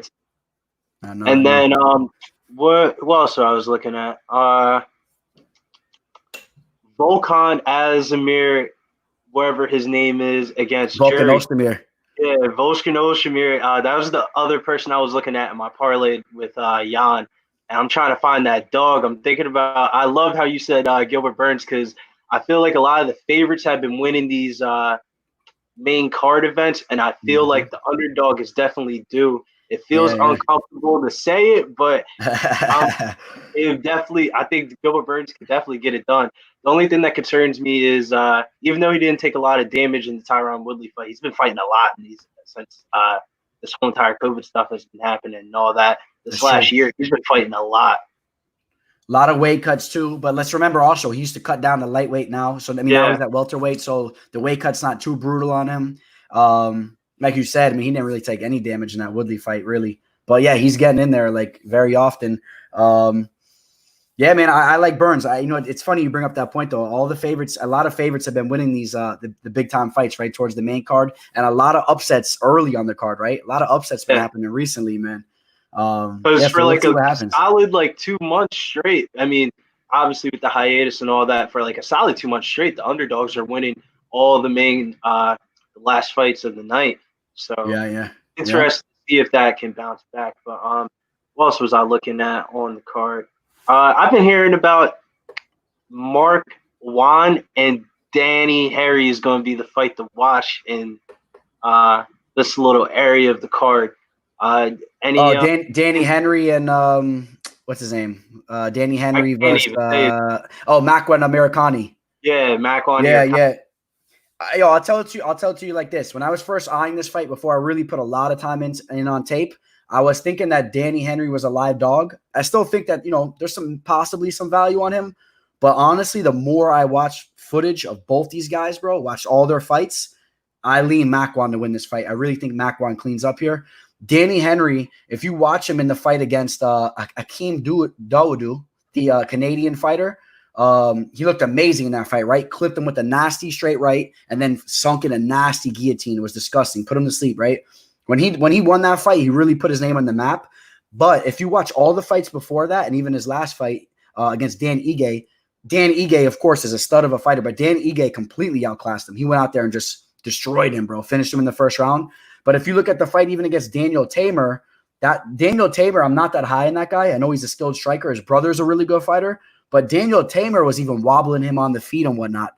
So the more I was watching all that fight tape, bro, I'm like, I think Makwan just goes out there and does his thing. I think Makwan has good striking, good grappling. He's very unorthodox, bro. He's cocky in there. He's good. He's smooth. And I think Makwan wins that fight. I like that. Yeah. Real quick. I want to shout out Don't Panickers. And let's answer his question real quick. He did a donation. I appreciate that. Do you think Rose has been away too long? We kind of touched upon that earlier too, right, Bill? You go by Bill or Billy? You like Billy? You can call me Bill. Billy doesn't matter. As long as it's not William, we're good. Got you. But so he's saying, has Rose been away for too long? It's been the last fight. I mean, it's been about what? That was the last fight was the Andrade fight, and that was back in let's see exactly how long ago that fight was. Yeah, I'm about to look right. Yeah. But now here's the thing. Now, as long as she has been outside the octagon, Jessica Andrade fought once since then, and she got knocked out by Zhang. So that was back in that was May 11th of 2019. So we're talking about a year and 2 months, and then Andrade was in there very quickly, mind you, right? That fight didn't last long at all against Zhang, and that was back in August, right? And that was August of 2019. So she was in there more recently. I don't think that that's much of a difference, and I think Rose just has to have her mind right. Period. Rose has to have her mind right. You know what I mean? She has to let loose a little bit, man. Take it easy in there. I feel like she gets a little worked up. Do you follow Rose on Instagram? Yeah, definitely. I saw her in the car the other day. She was posting her pics for the last fight card. Yeah, I would say to don't panic for a situation like this. I feel like you got to really follow their Instagram and all that, and it all depends on how much risk tolerance are you willing to take, because the line is definitely saying that she's going to get it done right now. Because let me look at what it says on FanDuel, because I was looking at it earlier, and it was looking like she was like minus 190 creeping up there. So the odds definitely say she's going to get it done. Let's see. I like Hatter, but I'm betting Ige show. Oh, my bad. Especially on yeah. What would you say so far is a different type of topic than this fight card? What would you say so far is your fight of the year so far? Fight of the year, I think it has to be between Joanna Jędrzejczyk and Willie Zhang. That fight, and then the fight that we just saw the other night was definitely up there in my opinion. Hooker and Poirier. That was an amazing fight. What about the Paul Felder versus Dan Hooker fight? That was an amazing fight. That was this year, right? Was it this year? You wouldn't say the Tony Ferguson Justin Gaethje fight just with the hiatus and everything, because it was the first fight card back with the whole entire Khabib couldn't come over to America. Gaethje just had to do the weight cut 2 different times. He didn't want to take the fight, and then he performed like the way he did. I don't know, man. I'm a Gaethje fan, so I would definitely say Gaethje should definitely find his way into this conversation. But recent bias, I feel like just because Poirier wants everybody so much money on their parlays, I feel like I would have to say Poirier. That's my dude. Yeah, well, here's the thing. Just to touch upon the Gaethje versus Ferguson fight, the only reason why I wouldn't really put it up with the other fights, I honestly felt like Gaethje pretty much took over that fight and dominated like the whole second half of that fight, and it wasn't as close of a fight, right? He got the finish in the 5th round. Honestly, the more that fight went on, bro, damage. I feel like the damage that was taken fools the eyes a little bit, because Tony Ferguson looked like a worse version of Darren Elkins out there. Yeah, man. Yeah. With the damage that he was taking. And you don't see a lot of guys do that to Ferguson. I mean, don't get me wrong. We've seen some guys show little holes in Ferguson's like striking game, right? Pettis clipped him, dropped him. We've seen a couple guys tag him. He does keep his hands low. He has that funky stance. But the way that Gaethje went out there and did it, like I talked about this before. When he stopped Ferguson in that fight, that was one of the most brutal stoppages I remember in recent history because the way he did it, man, not a lot of people talked about that much. Dude, Gaethje was literally smashing him, bro. I think he hit him with the right, another right or whatnot. Dude, Ferguson, like, he started making, like, it was almost like the way I described it was like your computer froze up, right? Like, he started, like, freezing up. Remember, he was, like, shaking his head. Like, he was trying to, like, see straight. And then he, like, turned his back and started walking away doing this weird, like, matrix shake, you know? And I was like, damn, bro, like, that was almost like his brain was like, he's so tough. Tony Ferguson's so tough that he's not going to be put unconscious, but like his body was basically like enough, like shut down, man. Control Alt Delete, like restart the computer, bro.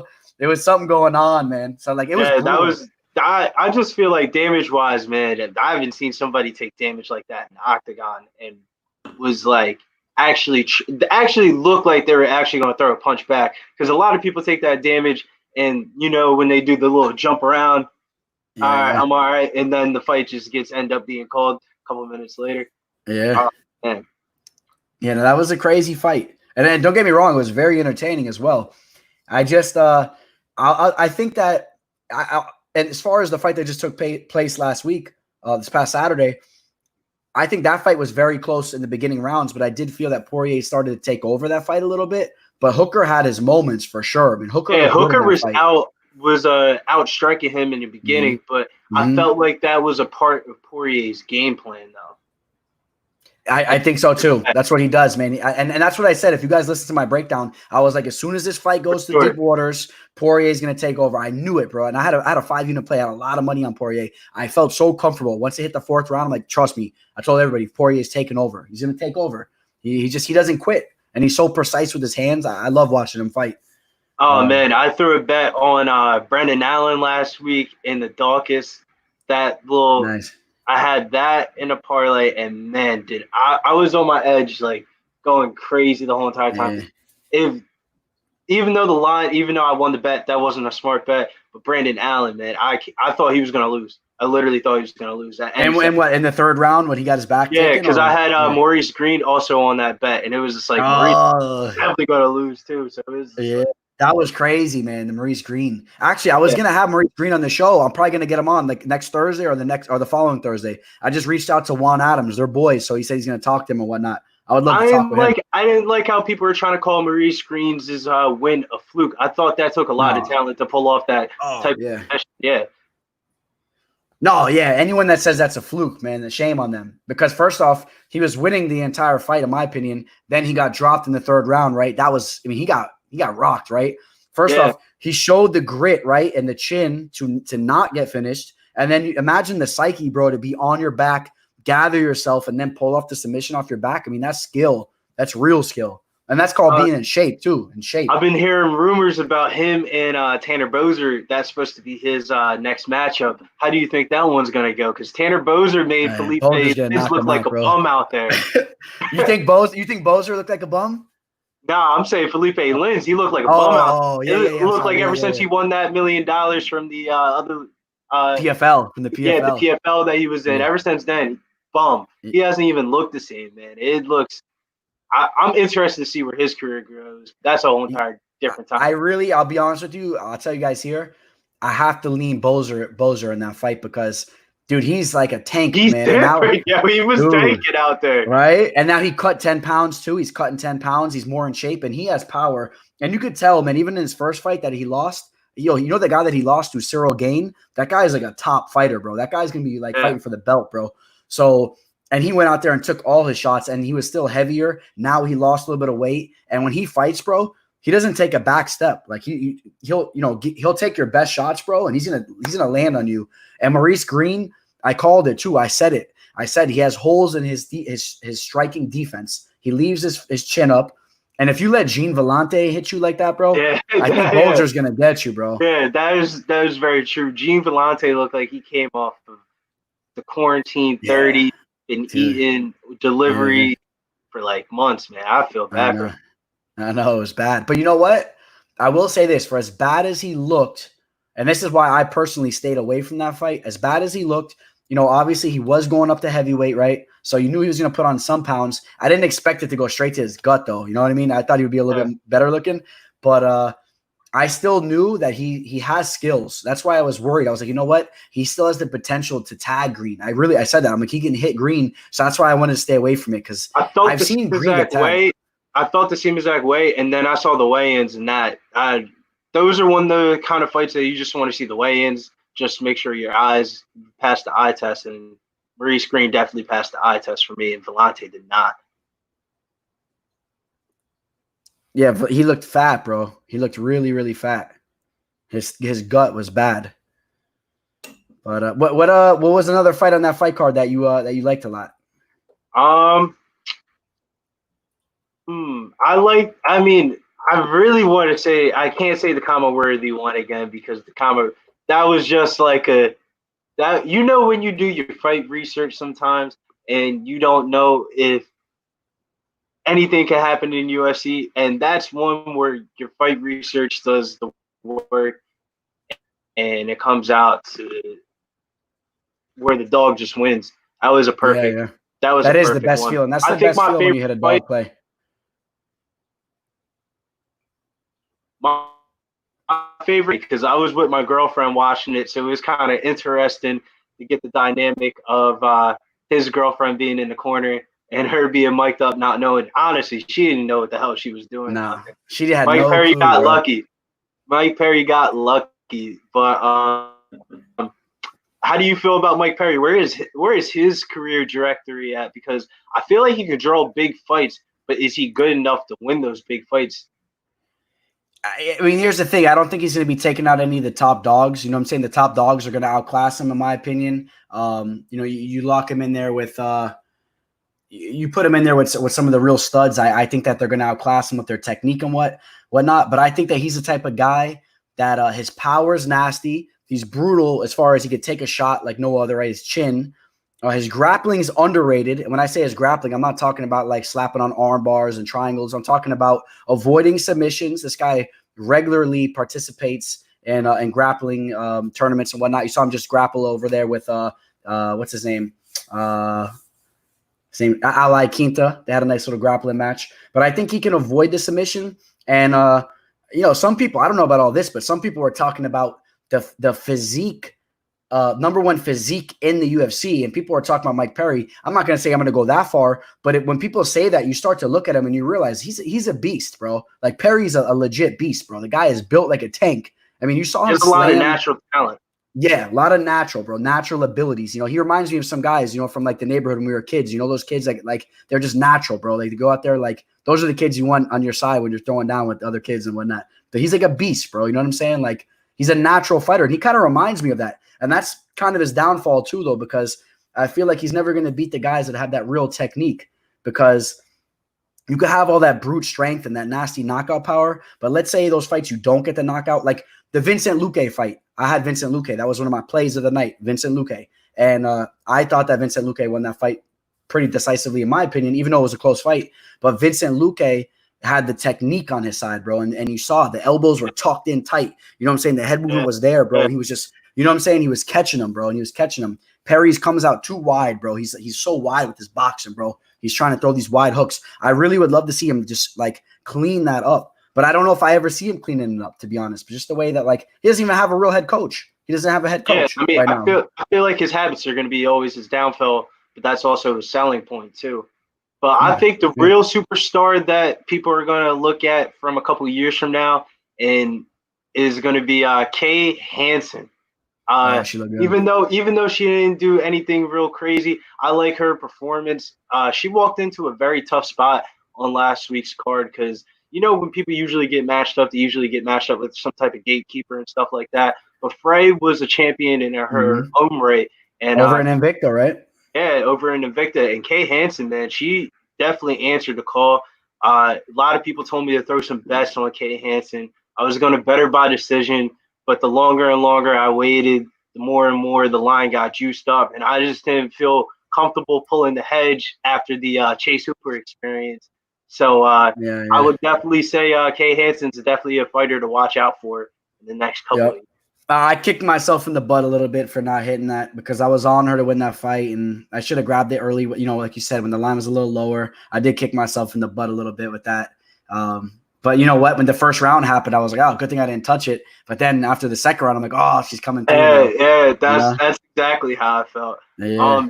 I was glad I didn't touch the Sean Woodson line because Julian Erosa showed up. He shitted on a lot of people's I know. Yeah, that was a crazy one, man. I was actually I was surprised. I think a couple people in the chat touched it. I think some people had him in a parlay. Somebody, I get a lot of messages, DM. People were taking him. People were putting some money on him. I wanted nothing to do with that, really. That was a dangerous play. So yeah, man. Juliet Erosa, he's a legit fighter, bro. He brings it every time. He does bring it. So here, look, somebody just said Rico Suave, Woodson killed me bad. I can't even imagine, man. I'm so glad I avoided that one because the week before I lost off to Van Buren. She was in my parlay, and I lost a couple units off of her losing. But who else was on that too? But I was shocked that I was going to put Frank Camacho on there, but man, I'm so glad I didn't. Yeah, people lost on that too. Frank Camacho got pieced up. It's very interesting. I wonder what the data is about people taking these late notice fights since quarantine. How many of them won and how many of them have lost?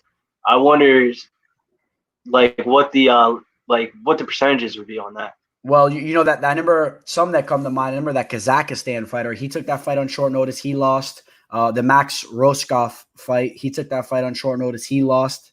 I would say more of them are losing than winning, but obviously, what's his name? His name's slipping my mind right now.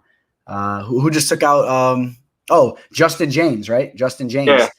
I just talked to him as well. Actually, I reached out to his management earlier today. I was trying to get him to come on the show. I messaged Justin James. He's like, "Yeah, I'll come on the show." He gave me his manager's number, but his manager was playing games, so I don't know. He didn't want to come on. I guess I don't know. But that guy, nevertheless, that guy Justin James is a beast, right? The way that he went out there, bro, like with no regard and throwing power hooks. Throwback though, what's your opinion on Max Roskov and that whole entire situation? Because I feel like it's very unfortunate because a lot of people always want to shit on him about like him quitting and all that. But can you imagine if you worked your whole entire life for one moment, and even though everything isn't right in the moment, and you get that call, you got to take that call. And it just so happened that wasn't the right time to take that call for him. But where's your opinion on that? Well, here's the thing, right? So I talked to Max like the leading up to that fight, like the week of, and he was really cool, bro. I messaged him. I was like, "Yo, what's up again? And you on MMA live discussion after we'll have a victory speech and whatnot, victory interview." He's like, "Yeah, man, I'm in." So he told me he was going to come on the show and everything, bro. And here's the thing. So to my knowledge, man, all the tape that you could pull up, I pulled up. Whatever limited amount of footage you could pull up on the guy, grappling tournaments, limited amount of MMA fights that you could pull up on him. I saw multiple interviews of stud guys talking about him. Frank Mir, Robert Drysdale. These are guys that I hold in high regard, bro. These guys are legit grapplers. And they were like, this guy's the truth. Watch this guy. He's the truth. The guy has a very high level wrestling background, collegiate wrestler. When you mix all that together, bro, I know guys that are like this. They dominate, bro, for the most part. They come in and dominate. That's why I really was expecting him to come in and handle business. What happened in that fight, though, I almost felt like it was unpredictable, man. You're going to tell me that this guy who's, first off, typically, to my knowledge, has amazing cardio, he's going to go in there and he's going to gas out after like the first round. And then not only that, he's going to quit on the stool. In my opinion, I had that fight going 1-1. It was, in my opinion, it was 1-1 going into the third round. I mean, obviously he was mentally gone, so he quit, but the chances of him coming out in the third and getting a takedown were probably slim to none, but you still got to go out there and you got to answer the bell.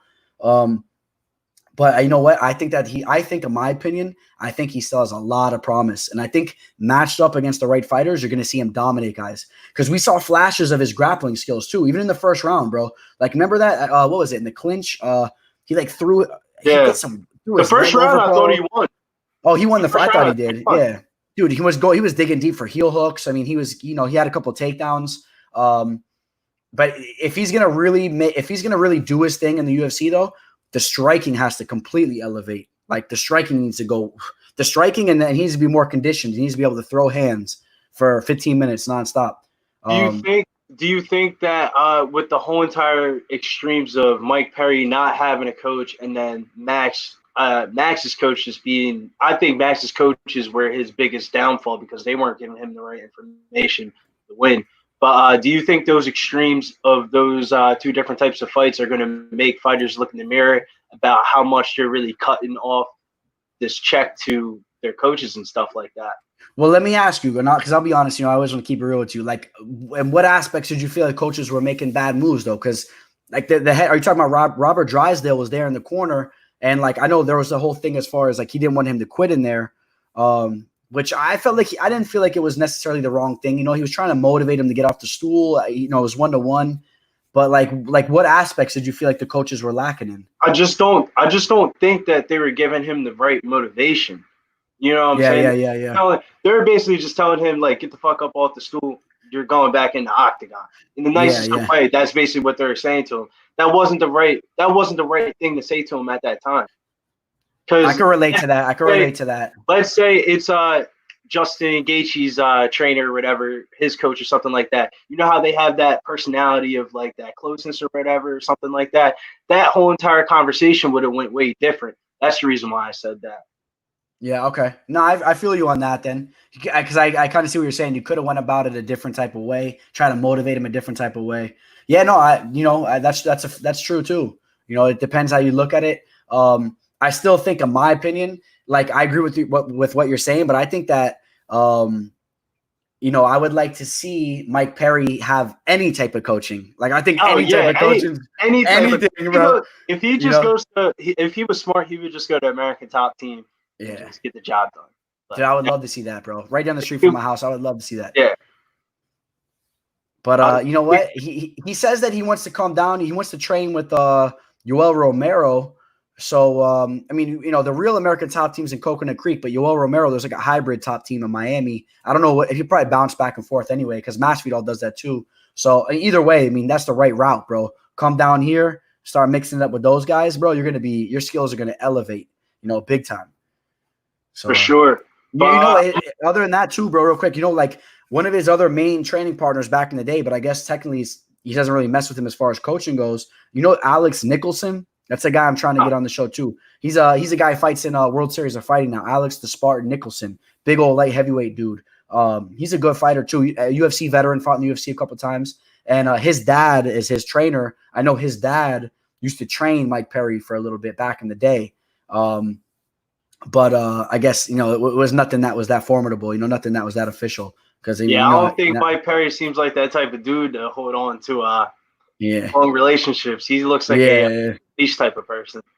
Yeah, man. We've seen that firsthand, right? Yeah, honestly. Man. Yeah. If you were a UFC fighter, would you ever have the balls to pull that one off, even if you felt confident about the win? Because the matchmaking was the only reason why I felt like he did that. And he said he had some taxes he had to pay off. He was probably started doing some calculations and was like, take out the coaches, I go away with all the money. The coach is my girlfriend. She isn't going to ask for the money because we're already going to be spending money. Do you think would you have done the same move if you're in his situation? I think basically I wouldn't do that, but I think like you kind of hit it on the head. I think basically what happened is that he knew he was going to win that fight. He knew that the matchup was tailor-made for him. And the way he looked at it, he kind of like pointed at that in the post-fight speech. It's like he was going to go out there. He was going to do his thing. And there's nothing that Mickey Gall can do about it, period. Like he's going to be in his face. And that's how he looked at it. And I think that he's not as dumb as sometimes people think. I think that he's trying to act like, oh, I'm going to go out there by myself every time. Nah, he's going to find a team. When it's a big-time fight, he's not going to do that, I don't think. I think he knew. Mike Perry might be dumb, but he's about his money, though. I'll definitely give him that type of credit. Yeah, I agree with you on that. All right, man. I think I'm about to head out. I gotta get situated for the evening. Gotta get golf bets in for tomorrow.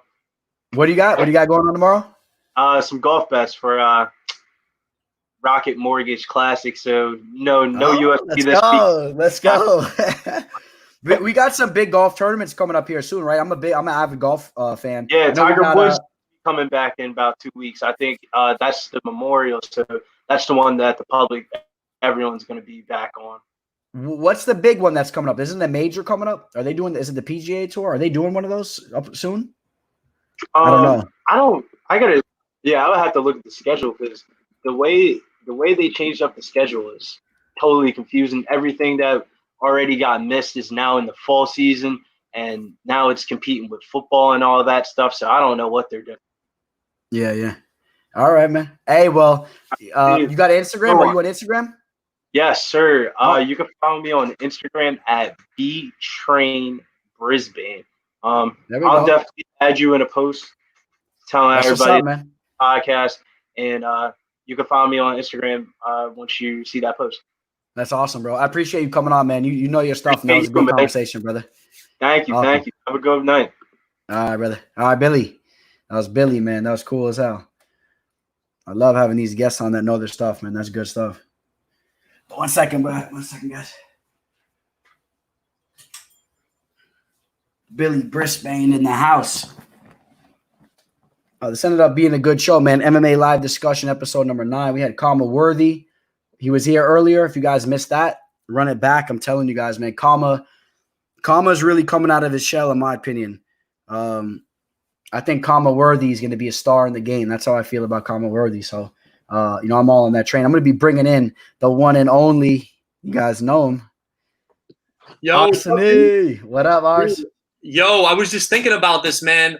I was listening to this Mike Tyson interview, and he was talking about how Customato used to hypnotize him, right? I'm like, bro, dude, yo, these UFC fighters, man, some of them need some hypnotism, like Mike Perry, bro. Yo, hypnotize the guy, he's going to be a champion. That's it. They're like, yo, forget about your girlfriend, bro. Forget about all that stuff, man. Just focus on training, man. That's it. He's going to knock everyone out. Be the champ, man. Yeah.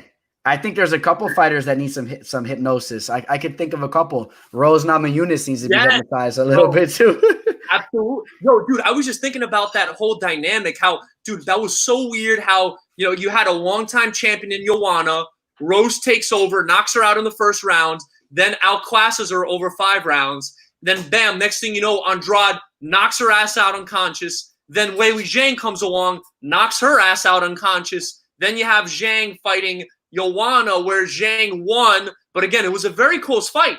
Like, it was I mean, other than, like, let's say, imagine that you didn't see the facial damage on Joanna's face. Let's say Joanna's face did not look like Frankenstein. Let's say it looked normal, right? You could give it to Joanna, and that would not be. I thought Joanna won that fight. I thought she won that fight. I thought that's what I'm saying right there. I mean, the facial damage did make a big difference. I mean, that's one thing you got to always take into account. If you're a fighter whose face bruises, man, like, it's hard, again, for uneducated judges especially, to say, yo, like, this guy's face looks like a freaking punching bag, and this guy's face looks fine. How are you going to give it to the guy with a screwed up face? You know what I mean? But yeah. So think about that. I mean, it's like a weird dynamic now where it's anyone could become the queen of that division again. Like Tatiana Suarez could take over. I'm not saying, she necessarily has the skills to do it, but I'm saying, but it's anyone's division now. I mean, unless Weili comes out and, keeps proving herself over and over, but it seems like the division's up for grabs. Yeah, I agree. I was a little disappointed when the judges announced the winner. I thought it was an amazing fight, so I didn't want to take anything away from Zhang because she performed too, but I thought Joanna did enough. And that one I thought she deserved. Now, as far as the Rose Namajunas rematch, that was a fight that people thought was close. I thought Rose won that fight. Yeah. But I thought the Zhang fight, I thought Joanna did enough to win that fight. I wanted to see her win that fight. She's the original champion, right, of the division. So, yo, I remember that. I was usually pretty good at betting the manner of victory. And like a dumbass, I bet Weili by finish. So I bet Weili by any kind of finish. And I lost that one. And then what I did on Adesanya is I was going to bet Yoel by knockout and Adesanya by decision, right? But then I just kept, for some reason, I edged Yoel in there, and I just kept Yoel by knockout. And like a dumbass, I try to hedge with Adesanya by knockout. Like, so it was so stupid of me. I should have just hedged. Like, my first thought was hedging it with him by decision. Like, I would have had like Yoel at plus 300 by knockout and Adesanya at like plus 275 by decision. So either way, I would have won. But I don't know why. Like, something made me change my mind, and I'm like, oh, Adesanya might piece him up and finish him. And again, like, I so regret like doing that. Like, looking back, that just makes me cringe how stupid Like that happens, bro. It's all part of the game, bro. Trust me, we all have cards like that. We know how it goes. Yeah. And if you've been around long enough, if you've been in the game, bro, I've had cards. Trust me, bro. You know what I mean? But it's all about what you do long term. Just you got to pull it together. The good days will come, bro. The good days will come. That's as long as you have more good days than bad days, you're good. As long as you're smart with your bankroll, and you know what I'm saying, you got to be careful, bro. You can't go in all in on the wrong plays, and they happen, bro.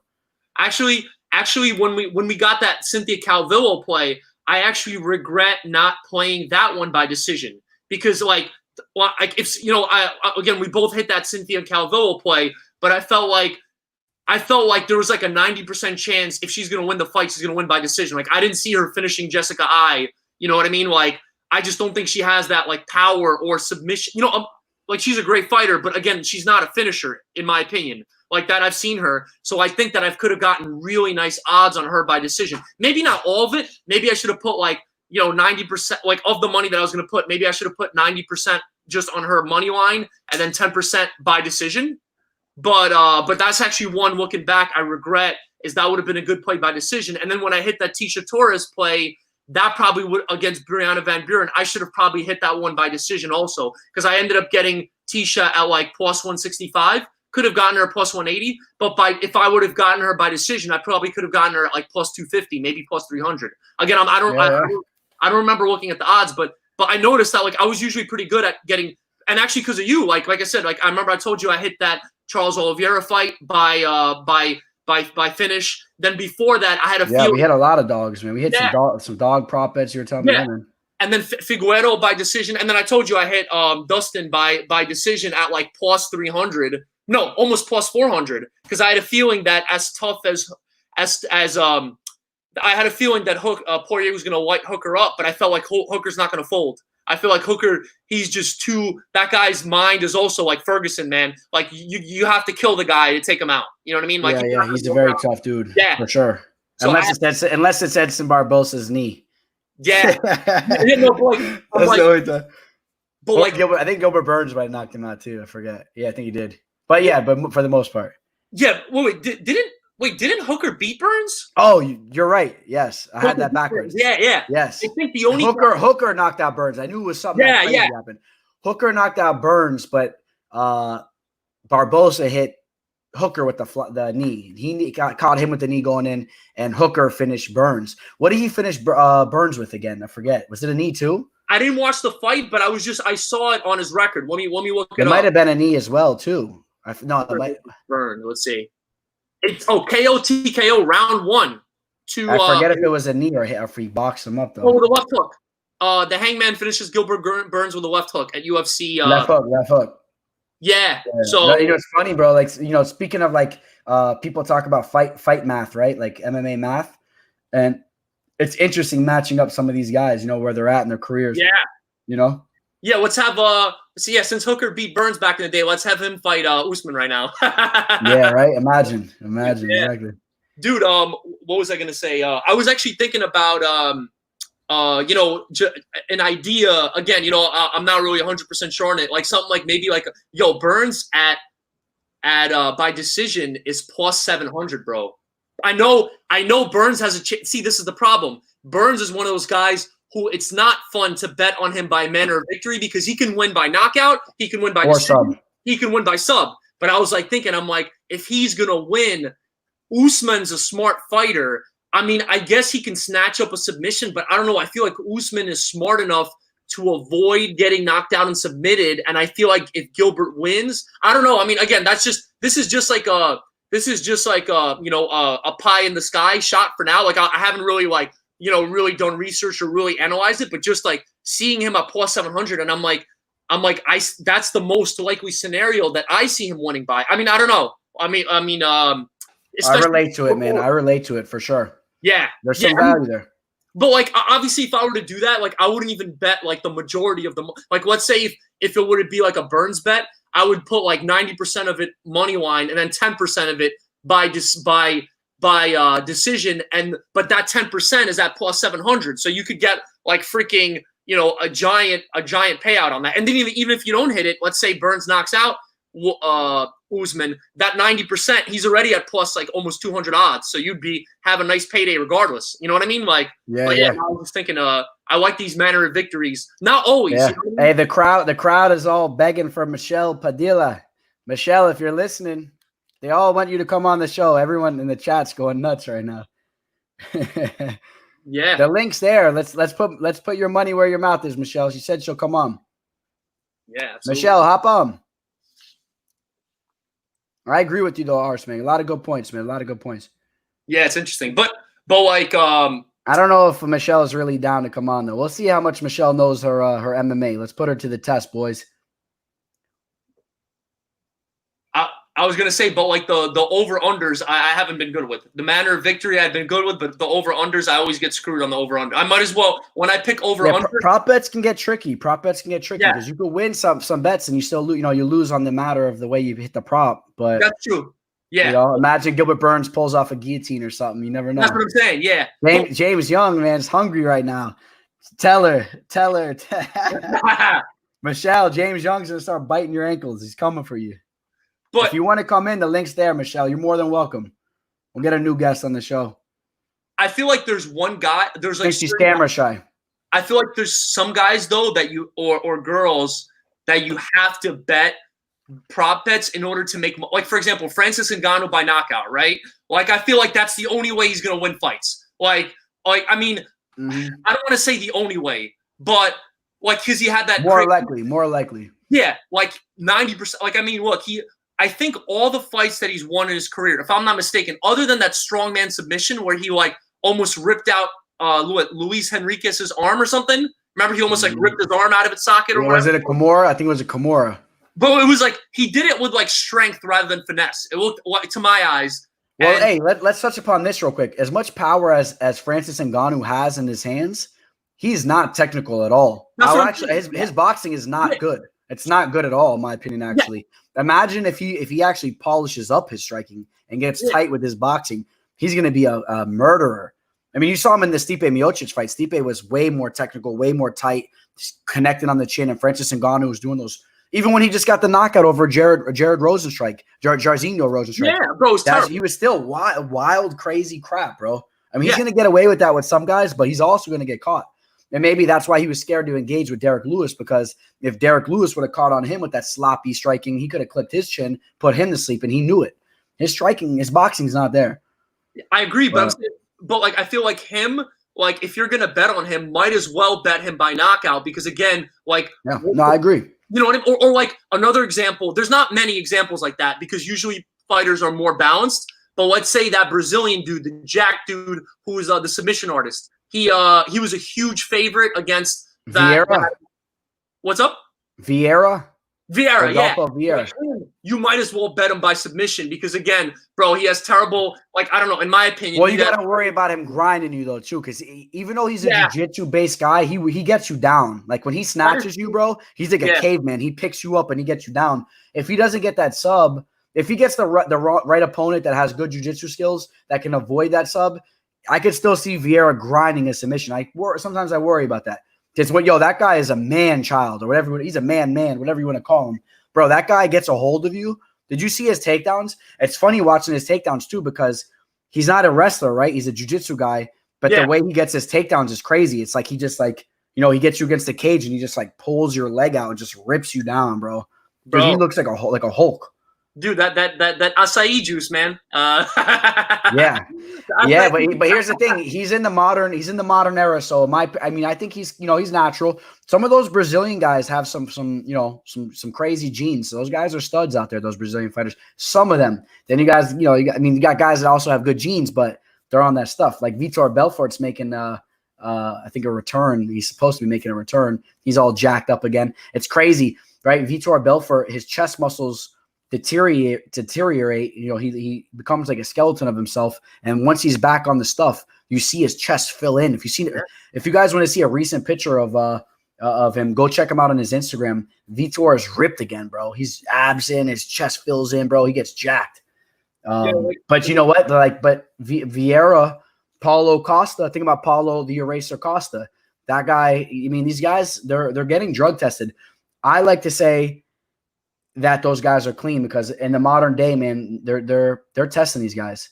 All right, here, Michelle, last time I'm gonna put it for you. I think that you got cold feet, but if you're gonna come in, there's the link. If you want to join us, let's see what your MMA knowledge is. Everybody's commenting. They all want to see you come on. Let's see you come on. There's the link. Dude, are you gonna come in or what? Michelle's trolling, Bill says. Yo, I was gonna say another one who's like a pretty decent prop bet might be like Anthony Johnson. Like, again, I don't know if he's gonna fight again, but him by knockout. Like, because I mean, I haven't really seen his resume that much. But I think he is gonna fight again. I think he is. But like most of his wins are knockout. Like, I don't think I've seen. Actually, I got to look it up. But like, to my knowledge, he's just known as like, I don't know how much.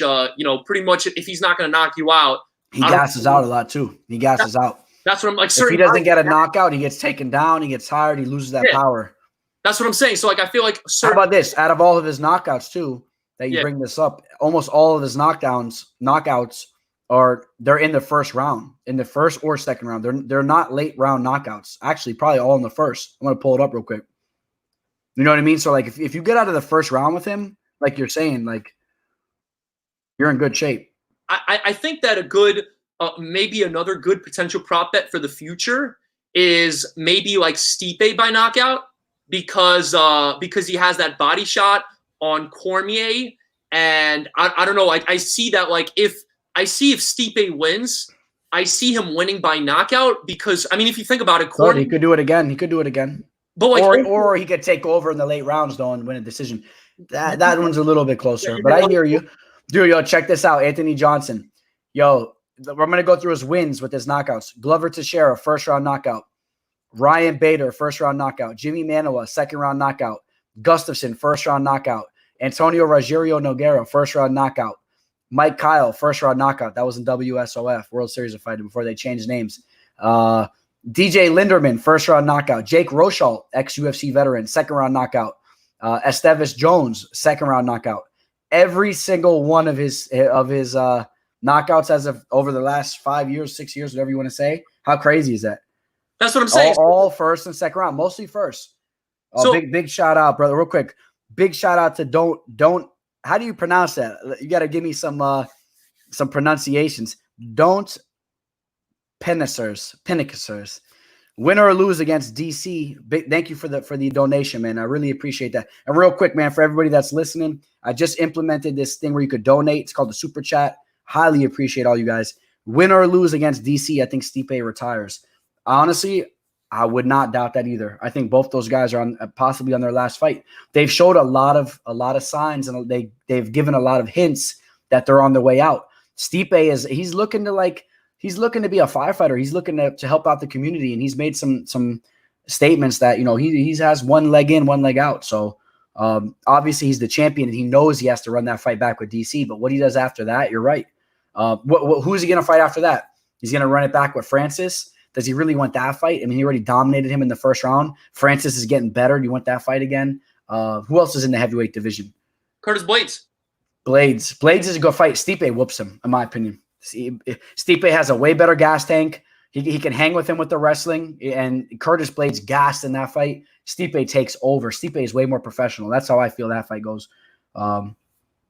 But I feel like for me, the Francis Ngannou Stipe fight kind of reminds me of Khabib McGregor in a way. So like if Francis doesn't take out, Stipe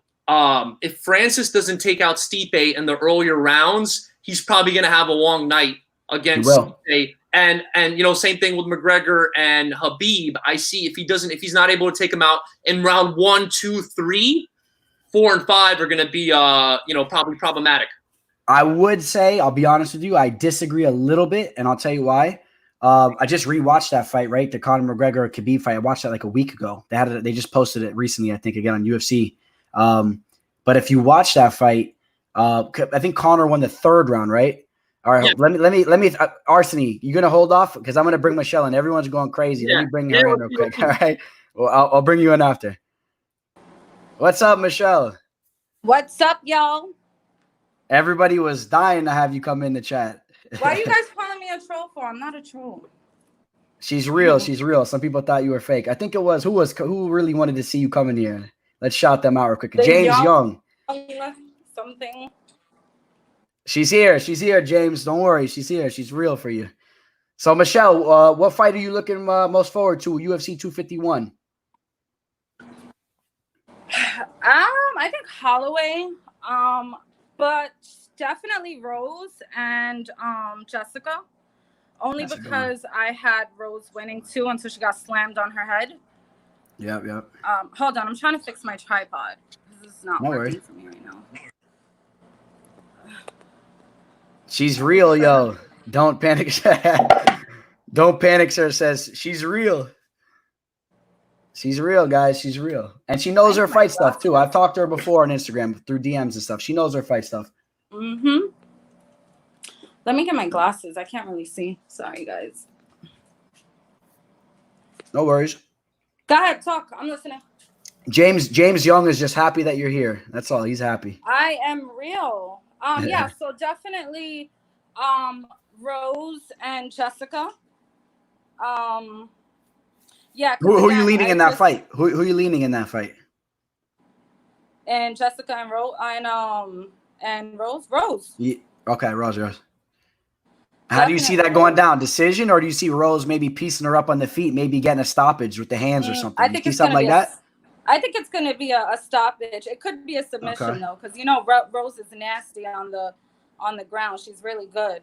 But I definitely think it's going to be a stoppage. I don't think Jessica can handle the pressure. It's too much. Rose's pressure is way too much. Nice.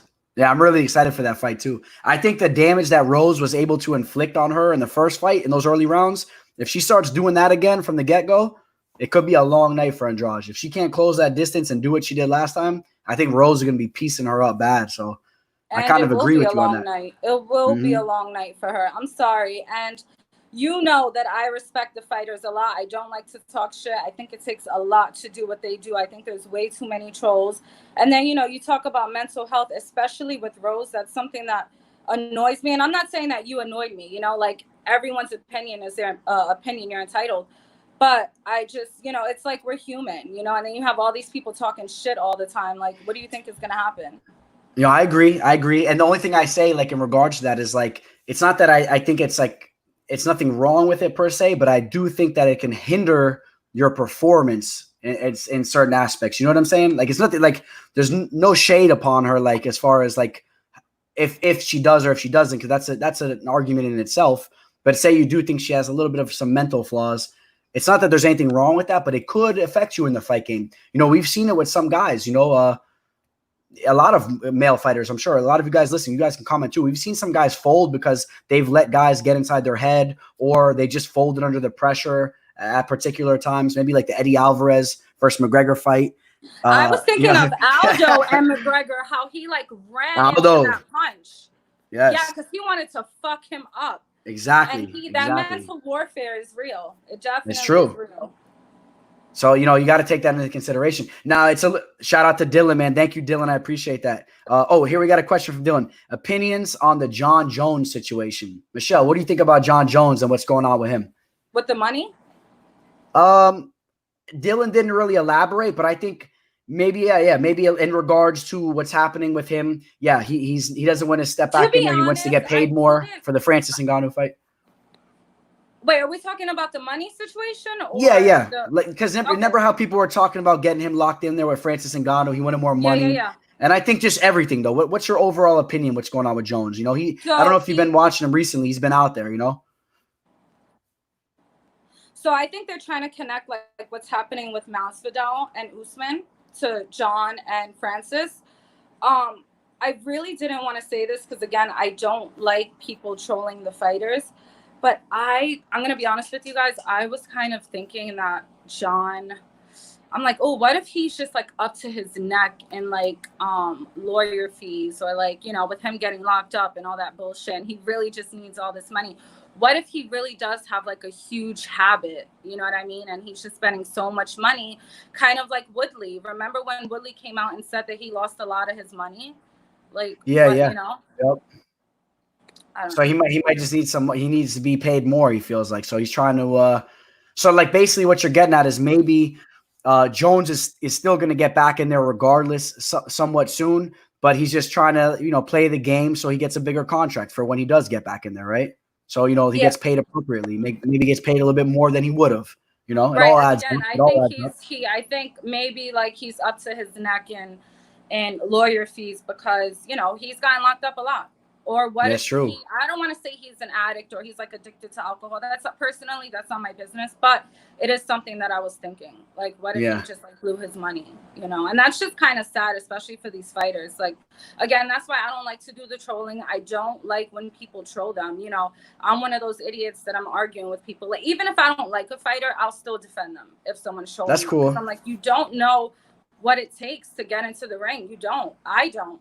You know, so I would never talk on something like that. You have to have a lot of heart and a lot of confidence in yourself to go in there and get your ass whooped, you know? Definitely. It takes a lot of heart just to even go in there and have an amateur fight, right? With even like pads on your legs and whatnot, even having an amateur fight. Imagine, you know, you're a professional fighter. You're fighting the biggest killers in the world, savages that go in there to take your head off, right? And you got thousands of people watching you. Oh, yeah. So, yeah, no, I definitely agree with you on that. Anyway, so you got so that's what I wanted to talk about. Pyotr. It's so weird to say his name, right? Who you got, Jan or Cody? I got hands down. I got Cody. You got Cody. You talking about Cody Garbrandt? Okay. So, but you are so first Jan has to get through all those. So you're saying if that fight happens, I got Jan. I got Jan pretty much. Jan too. I'm sorry. Jan. I got Jan. I'll tell you right now. I pretty much have Jan over everybody in the division. I right now, I really do think that I think he's the guy to beat. From what I've seen from him, I feel like he has some type of X factor behind him. He's just been over in Thailand training his Muay Thai like every day with the best Muay Thai practitioners in the world. He already holds his own in regards to the grappling. Like he'll stuff takedowns all day. Good luck getting him down and sitting on top of him. He has legit grappling. You know, he could stuff takedowns. And then you got to stand with him. And he has this unorthodox type of striking. You saw the knockout against Uriah Faber. How crazy was that? That crazy kick. Like he's something else. I think he's something else. I really do. So, and Cody has issues with his chin, right? Cody, let's not get it twisted. Cody just went back in there. He got the victory, but his chin wasn't really tested. He didn't really get hit at all. I don't think Rafael Sunsao really tagged him with anything significant. Is that a bad thing? That's a good thing, but I don't think that. All right, so first off, if he fights Cody, it's going to be a 5-round fight, right? It'll be for the belt. For 5 rounds for 25 minutes, good luck for Cody to not get that chin tested by Jan. And then the only way he doesn't get it tested maybe is if, you know, he goes out there and knocks Jan out. I think he has to knock Jan out before he gets his chin tested because Jan will knock him out. So it's like, I don't know. And I seen how you say it again? Let's say his first name. Can you give it to us one more time? Pyotr Jan. I've seen him take some shots. Did you see the backstage thing with him and Cody though? What was yes. I love it. Yeah, man. I actually posted a little clip of that in my little breakdown video, like of him and Cody, and on Instagram too. When they were talking crap to each other, I'm like, the way I looked at that, I could see that. Honestly, not to throw shade at Cody either, because I don't think either of those guys have fear. Don't get me wrong. Cody's a tough dude. Cody's a really tough dude. But I laughed that Cody was trying to buck up, and I know Jan's thinking, I will knock you out. I will put you to sleep. But I'm a big fan of his. But he better go out there and deliver against Jose Aldo, because Aldo's no joke either, right? Let's not look completely past Aldo. Aldo's a beast too.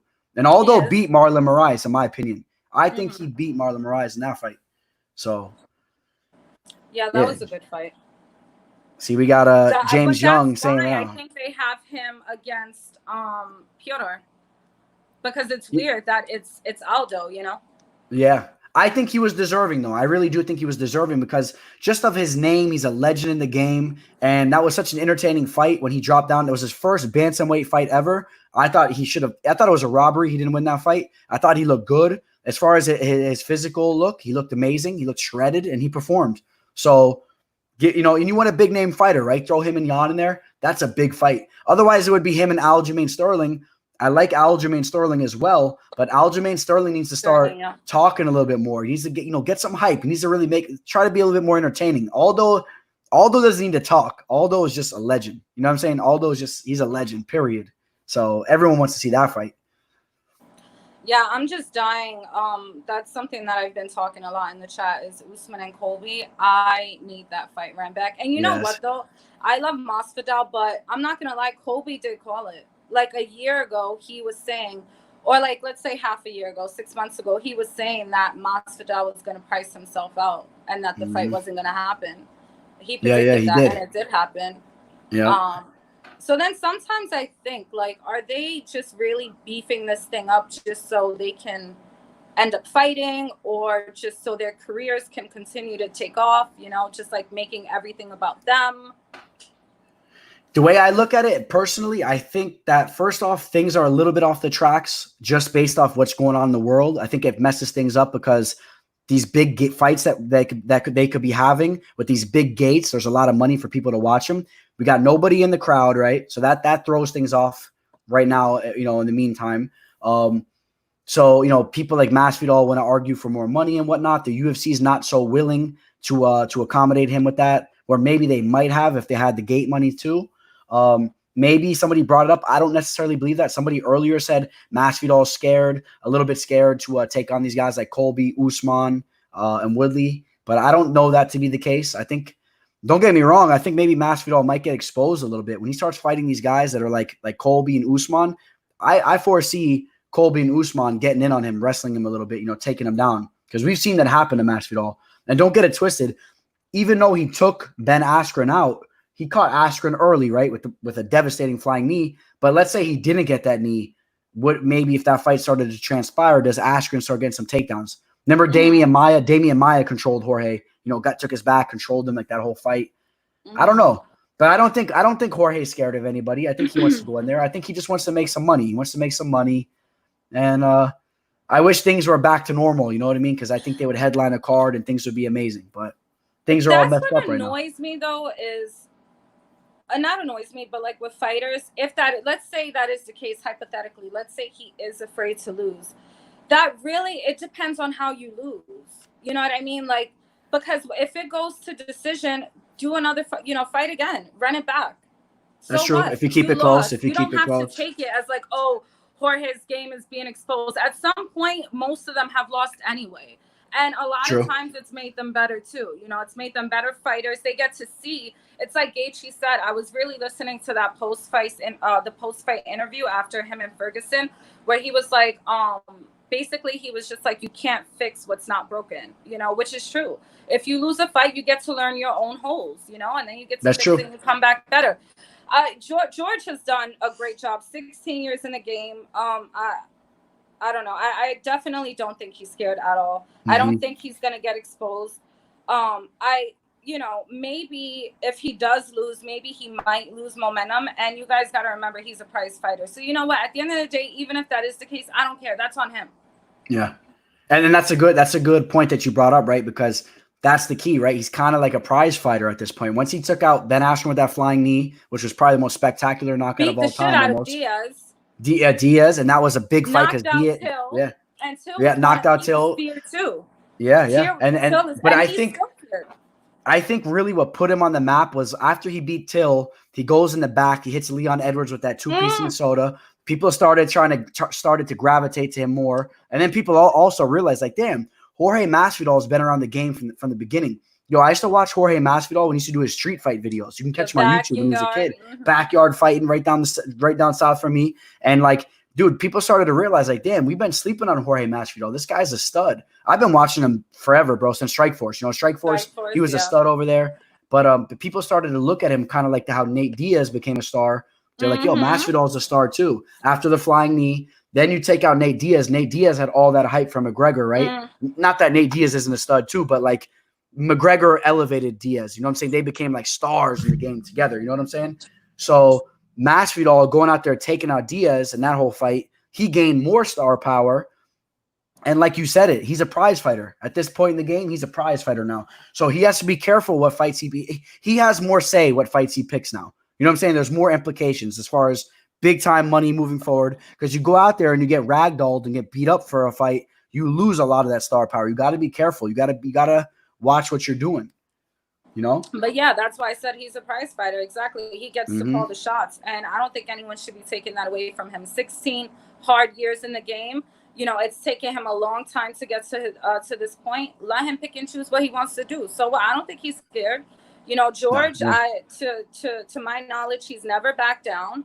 You know, let the man live. You know, he's worked hard. He is where he's at. He's a prize fighter. He wants the money. Give it to him. Yeah, you know? I agree. And people are going to want to tune in. You know what I wanted to talk about too? This actually in November when Nick Diaz went on Hawani's show. What did you think about that interview? That broke my heart. You said Nick Diaz or Nate? Nick. I'm trying to remember the interview. It's not. I kind of remember it, but I can't remember it precisely. What did it consist of? It's just the way he was speaking. You know, just really slurred. Wasn't really making sense.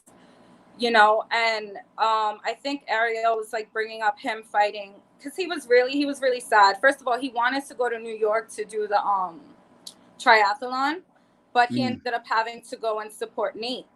But he just really couldn't make sense. You know, it was really sad. And the way he was speaking, I'm like, honestly, like Nick does not need to be fighting anymore. He needs to stay retired. Do you follow him on Instagram too? I do, but I'm not, you know what though? I'm not really on IG like that. If you follow him on Instagram over the last year or so, maybe last year or two, you will see that like you could kind of tell like in regards to what you're saying about that interview, how he sounded kind of weird or whatnot. If you see what he does in his personal life, like he's a partier. Like he's not, I don't think he's in the gym training barely at all, in my opinion. I could be wrong, but I know one thing for sure. And as far as the nightlife is concerned, he's out drinking. He's out having a good time. He has so many connections nowadays. You know what I mean? He's a star. You know what I mean? In the country, he's a star. Everybody knows him. People want to hang out with him. But he gets messed up. Like, you could tell, like, he's the type of dude that goes out drinking and he comes home. You could see him. He's, like, sitting at his fireplace or whatever, and he's sitting by himself, blasting music, smoking, and he's just all fried. Not that there's anything wrong with that. Like, if that's what you want to do, that's what you want to do. No, but as far as fighting on the top level, you know what I'm saying? If you're going to fight in the UFC, you can't be doing that and fight on the top level in the game because there's guys that are out there that are disciplined that are going to take your head off. So I think it's good that he got out of the game if that's where he's at, right? But that's why I'm saying it broke my heart because if you are an actual Nick Diaz fan, you know that that's something that he never did. He was always dedicated to his fighting. So, you know, when they banned him those 5 years, was it for fucking weed? You know, when you got people like you have mentioned, what's his face? That kicked that was a Bisping travesty in the eye. That kicked what's his name again? Who? That fucked up Michael Bisping's eye, Vitor. When you have people like him who are on steroids causing lifelong injuries like that and they get to fight again, and Diaz, which personally I think, you know, that's just an invasion of privacy. Fucking weed. I agree. It's so stupid. No, the system was so flawed. I know. It was horrible.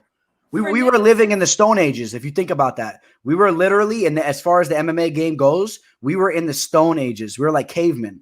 They're banning people for smoking weed, and then you're giving guys TRT exemptions. These guys are taking steroids just because they say that they can't get their shit up, their stuff up. Right. Like, what the hell? No, it was horrible. My camera's fucked up. Yeah. Really, you're good. You know, just, I don't know. That pissed me off. And then, but you know what else? I'll tell you this much too. I think that I know that Nick Diaz got in the game early. He was an OG. He's been training since he was a young buck. You know what I mean? Right from a teenager, he was training. I think part of it had to do with, I don't think that Nick Diaz, and he actually said it, you could find this somewhere on the web. He said he never got to really experience the social aspect of life as much as he's doing now. So he's making up for it all. That's what it was too, you know? He didn't get to party and hang out, and he went the other avenue. You know how like some of us, like you have like the hardships of life. You like to socialize, drink a little bit, hang out with your friends, feel good hanging out with your friends or whatever. I think that he used to take his hardships in life, take them out in the gym, right? Just pound the bag and train and fight. And he did it for like almost over a decade or over, you know, forever. He did it forever. And then finally he had enough. You know what I mean? He wants to go socialize and he wanted to get out there and do his own thing. And it's definitely what he wants to do. But I hope that he's being like safe with it. You know what I mean? And reasonable, you know? To me, the UFC or maybe MMA is not today. It's, well, back then, it's not what it is now. So that's why I don't think Nick Diaz got to experience that stardom. And I think that that's something that bothers him because his brother has that, you know, like when somebody was talking, who was it? I think Khama, who was on the show. Khama where Worthy. he was like, you know, I don't, when he said he doesn't like, you know, that WWE vibe. If, you know, if that's something he wanted, he would join WWE or whatever. It's true. Back then, I think it was a lot more like that as opposed to today. It's a lot more real. Yeah. No, I agree. And but like you said, like Nate finally caught the edge of like that starting to make a quick name for yourself, kind of like how McGregor did it and whatnot. Nick could have easily been that guy. Nick could have been a big star in the game. In my opinion, I think Nick just kind of missed that. You know what I'm saying? Like he was right at the edge. He had the Anderson Silva fight. But like if he would have stuck around a little bit longer, he could have been getting some big paydays. Because in my opinion, look, I love both the Diaz brothers, but Nick Diaz, bro, Nick was like the guy to watch. I love Nate too, but Nick Diaz was, you know, that was a Diaz brother, man. Nick Diaz. Can you imagine Nick and Masvidal? That would be fire. Yes, I know. Mean, Jesus Christ. And the old Nick would have made that fight happen because if somebody whooped up his brother, that's the kind of guy that Nick was. Nick would go in there and fight. Nowadays, it's like he says it a little bit, but he doesn't have that same fire. He's like, I know. You know what I'm saying? He's not the same. Yeah, I don't think so, no. And then also, like, I saw stories about how Ronda was kind of his downfall and got him into drinking. And I just feel like, you know what true, like, I'm sorry, but I would never, me personally, I hope, you know what I mean? Because I don't like to say what I would do, and you just don't know. I don't like to be that person. But for me to ever let a man, you know, control my life like that and just run me into the ground, yeah, it's not good. Yeah, I don't know. That's the first I'm hearing of that, but I know that they were hanging out and whatnot. I remember the Diaz brothers were cool at Ronda. She was training over there, and Ronda really had that star power too, right? Going over there, she was, you know, she back in her heyday, she was the big time, right? Like it's not like how you think of it now, like Nate Diaz being the big time. Like Ronda Rousey, let's not forget how big of a star she was. You know what I'm saying? Ronda was a star. So that's between crazy. her and Conor, they both put the UFC where it's at, you know.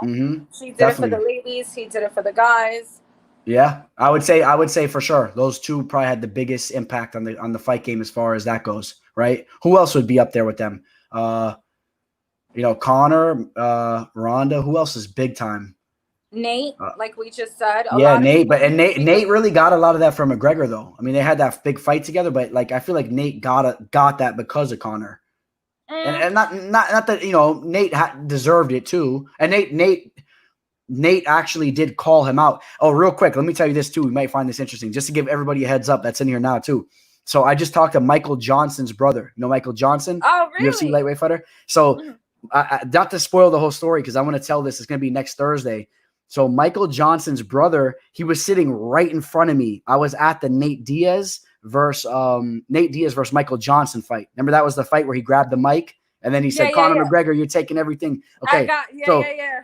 Michael Johnson's brother, it was crazy. So Michael Johnson's brother is right in front of me. And I didn't believe him at first. I'm like, yeah, anybody could say they're Michael Johnson's brother. Later on, you know, it was proven to me. I talked to Michael Johnson through IG and talked to his brother. We talk on Instagram. So I'm going to bring Michael Johnson's brother on the show next Thursday. His brother's going to come on the show. I'm probably going to run the footage. You guys can see it's all over YouTube too. If you Google fight at Nate Diaz, Michael Johnson crowd fight, you'll see multiple videos. I used to have it on my old phone. I lost my old phone, but it's all over the web. But I'm going to bring him on and just to touch upon that, because when you say Nate Diaz was deserving, he was deserving because Nate Diaz grabbed that mic. You know, he grabbed the mic and he said, Conor McGregor, you're taking everything I work for, motherfucker, this and that. And that was the smartest move he could have did. You know what I'm saying? He took the reins, you know what I'm saying? And he got the fight and he made a lot of money, probably made millions overall, no matter how you look at it. Like whatever he made for that fight and for advertisement and just his name now,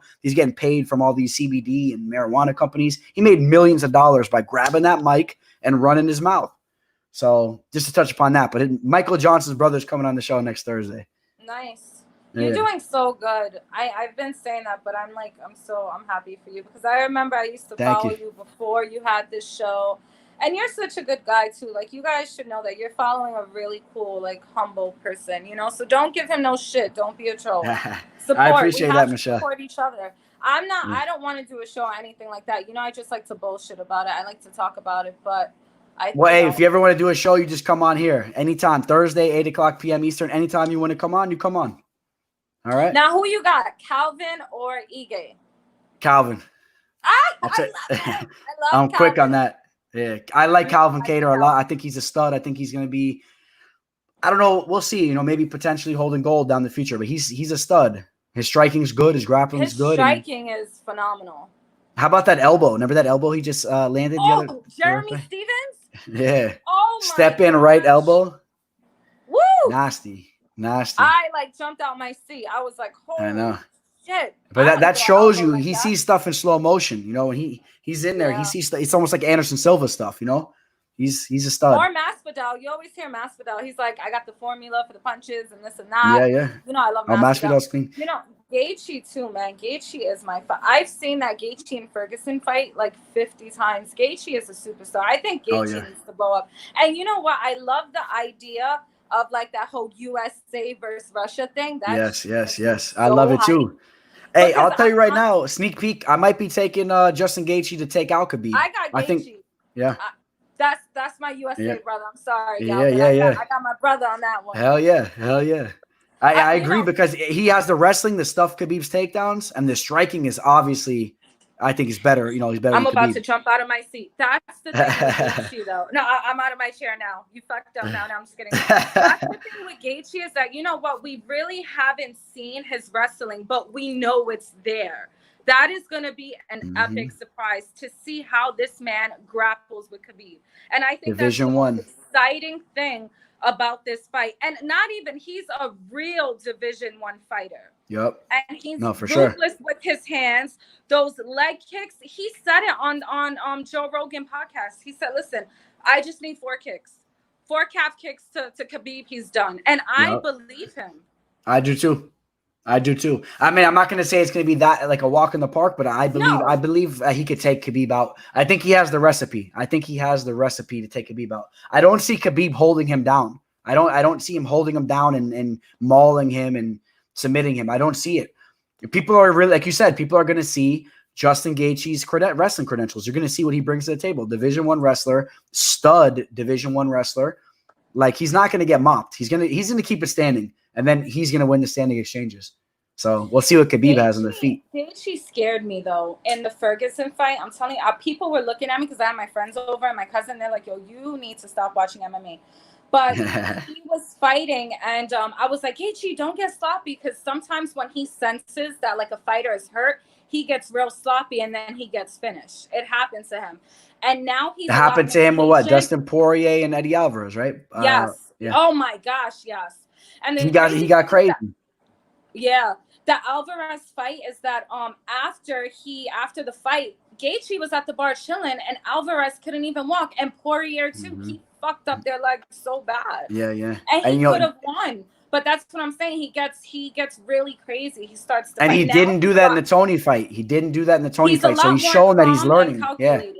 Yep. And he's a dangerous fighter like that. And as far as his leg kicks go too, he could throw those leg kicks on the inside. Like, he could be in the clinch and whip leg kicks. His leg kicks are nasty.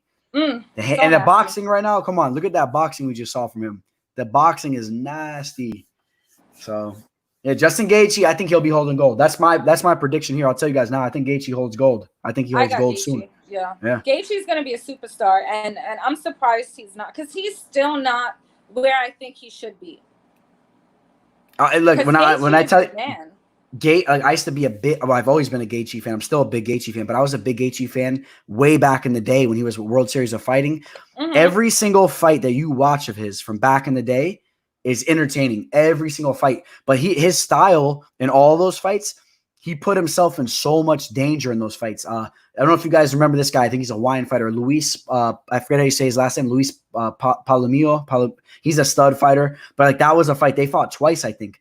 And Gaethje should have went out there and just beat him easily. But Gaethje's so crazy that he's running in, just making it a brawl, that he put himself out there to get clipped. You know, then he falls down, but then he gets up and then he finishes him. But you know what I mean? When he went out there It was just it had to be an entertaining fight. He had to make it a brawl. Period. That's it. You know what I'm saying? Like in the Ferguson fight, that wasn't the case at all. The Ferguson fight, he was like, I'm going to be strategical about this, and I'm going to win this fight the right way. And he looked perfect in that fight.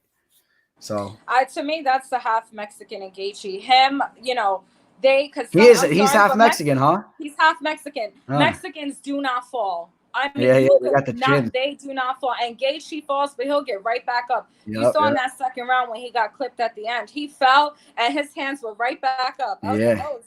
No, he's a beast. He's a beast. That's awesome. Now, the girls, what's up with Amanda, man? I mean, I love Amanda. What are we going to do her? Nobody's touching her right now. Oh, Amanda Nunes? Nobody. I would love to see. I would love to see Shevchenko and Amanda 3. That's the fight I want to see. I'll be honest. I've been an avid supporter of Shevchenko. I thought Shevchenko won for sure. I thought she won the first one, I believe, or the second one. I forget. I have to double check. I really had her winning both of them. There's the second. The second was closer, split decision. I thought even the first one was really close. So yeah, I'm a big Shevchenko fan. I think Shevchenko is the most, in my opinion, she's the most skilled women's fighter because Nunes is brutal. Nunes has power and she's brutal and she's very technical too. But Shevchenko is like a dancer. You know what I mean? She's like a dancer. She's so technical. Yeah. And I want to see that fight ran back. They need to run that fight back. I think Shevchenko has a lot more weapons. But you know who's another good fighter? And she's a fellow New Yorker. Who's that? Chookagian. Oh, Chookagian looked good. She looked good in her last fight. I would love to see her and Shevchenko again. They need to dance again. That's going to be because Caitlin is really good. Her defense is on point. If you watch her fights, she really doesn't get hit much. She's really good. Yeah. No, she's good. But she lost decisively, right? And they just fought. What was that? Yeah. Was that Shevchenko's last fight? I think it might have been. Yeah, and she won that pretty decisively. And then she got redemption against her sister. I know. I was like, damn, that's like but that's the way it is, right? Yeah, she exploited the grappling of her sister. Her sister doesn't have any grappling. That's the difference between Valentina and Antonina. But, yeah. So, how's everything in New York? Is everything good up there? It's the sad thing, like with the whole pandemic, is that sadly, we do know each New York, either we know someone who died or someone who's recovering. Like that's just what it is in New York. Those videos, I would say, are fake news. When you see like these trucks everywhere and the hospital is super overwhelmed. That I live across the street from like 2 hospitals. You know. Then again, I wasn't there. I don't know. To me, I just feel like it's not that bad. But my family's from New York as well. Who? My family's from New York. They're from Astoria. A lot of them spread out now, but they were all from Astoria back when it was a lot of Greeks back there. I don't know if you remember. It kind of is a little different now, but they're all from Astoria. It's a lot. Astoria is really nice now and very expensive. Very expensive. But you know what? We still need to wear our masks, even though we're young and healthy. Like we have to think about our family. I have someone in my family very close to me who they had to pull out their lung due to lung cancer, and it's them, the sick people in our family, and not just our family, just elderly and sick people around us that we need to be looking out for. So wear your mask. We have to do it for them. I agree. That's my opinion. It's better to be safe than sorry. That's how you got to look at it, right? It's nothing wrong with taking a little bit of precaution. We can be sick. We can be a carrier and not be affected. But then you go around a family member or someone, with chronic health issues, and then they die because of you. Yeah. So I like to look at the bright side. Like one day this is all going to pass, be behind us, and we'll be back at a nice UFC pay-per-view event or whatnot, and it'll be exciting. Things will get back to normal. So yeah. Any questions? I can't see what anyone's saying, so I don't know if they're asking. Nothing right now. I think I'm pretty much going to start shutting down the show a little bit too, but. Remember, every Thursday, if you want to come back, Michelle, too, any Thursday you want to pop in, you're always more than welcome. So I'm sure you made a lot of people happy. I know you made James Young very happy. I think it was. He made me very happy. I'm like, please don't troll me. I am camera shy. But thank you so much for coming on. Shout out to you. You're going to do really good. I'm so happy for you. So thank you so much. Good luck. Thank you. Thank you for hopping on. All right. Hopefully we'll see you back soon. All right. You will, definitely. Awesome, Bye. Michelle. Thank you, Michelle. That was awesome. Michelle, she made some of your guys' dreams come true. I know I saw you guys in the comment section. You guys thought she was fake. She's real, man. She's a cool girl. She's been hitting me up on Instagram for some time, and we've been talking a lot of fight talk. She knows her stuff. She definitely knows her stuff. She's a fight fan, and she knows just as much about the fight game, just as much as anybody. So it's awesome having her pop in. And it'll be cool to see down the line when we got like the Justin Gaethje fight and the Khabib fight. We're having guests come on the show now, and we're making predictions and whatnot. It'll be cool to see how things transpire. So yeah, I'm really interested in that Gaethje versus Khabib fight. And we've been rolling for a long time now, 2.5 hours, over 2.5 hours. So I'm gonna close the show down now. Ars, I'm gonna shoot you a text here in a minute, but I'm gonna shut down the show because we've been rolling. And I appreciate every single one of you guys that tuned in. Next Thursday, I gave you guys a couple of little sneak peeks. I'm going to have Michael Johnson's brother come on the show possibly next Thursday. He's going to talk about a crazy fight, which you guys can all look up right now. If you go on YouTube, type in Nate Diaz versus Michael Johnson, fight in the crowd. There's multiple videos. I had a video on my old phone. I have the phone. It doesn't turn on right now. I got to get that phone fixed so I can pull up all my old videos. And you know how that goes. When you have an old iPhone, you can't get to the content. But I was sitting there chatting with him the whole time. I didn't know if it was his brother, but the story's crazy. You guys got to tune in next Thursday and hear the story. It was crazy. Check out the fight and you'll see how crazy it was. He brawled out. Michael Johnson's brother is a big dude, brawled out with like 10 Diaz fans. But I didn't know if it was really his brother. I reached out to Michael Johnson. I met Michael Johnson too after I even talked to him. Saw him at a bar over here, and he confirmed that is his brother. So he was laughing. We all were talking about it, and he sent his brother my way. We've been DMing each other. I'm going to have him come on the show. Other than that, I got a good amount of fighters that are lined up, man, that are going to be joining the show. Mike Trezano. We got a lot of guys, man. I can't even think off the top of my head, man. A lot of guys that have committed to come on the show. So Tanner Bozer, he could come on the show. We'll see Tanner Bozer, Mike Trezano. Who am I thinking of? Gerald Mearshart. There's a lot of guys that are going to be coming on the show. So all you guys got to do, stay tuned. Tune in every Thursday, 8 p.m. Eastern time zone, and another episode of MMA Live Discussion. We have no fights taking place this Saturday, unfortunately. Maybe fortunately, maybe we get a little bit of break. Enjoy the 4th of July. And we'll be right back next Thursday, and then we'll be leading up to the big card, UFC 251, that will be taking place the following Saturday. And that's where we're at right now. So shout out to everybody that hung with us. We've been going for over 2.5 hours now. Big shout out to every single one of you guys that tune in and support the cause. Shout out to everybody that donated to the channel. We got the super chat going now. That's awesome, and I really appreciate all you guys. That was something new to me. A lot of people have been telling me to put that on here. People wanted to donate, so it wasn't necessarily something that I just wanted to do to get money from you guys or whatnot. People have been telling me put the super chat in. They want to donate, so I was like, okay, let me check this out. I looked into it, and it's pretty cool. And all that money that you guys donate, I'll tell you right now, all the money that you guys donate to the channel is just going to go into equipment. I gotta upgrade the camera. We got to get a nice, a superb camera that gets perfect quality coming into you guys. We'll upgrade the mic. We'll keep upgrading the channel. Pretty soon, I'm gonna be moving here, and I'm gonna have a whole new amazing studio that I'm gonna be redoing. Having an amazing studio. Hopefully, down the line, we'll be having fighters come into the studio. We'll be doing live, kind of like Joe Rogan type interviews, man, in person. There's a lot of fighters that live down here. That's something that I want to do as well. So keep an eye on that as well. And that's pretty much where we're at.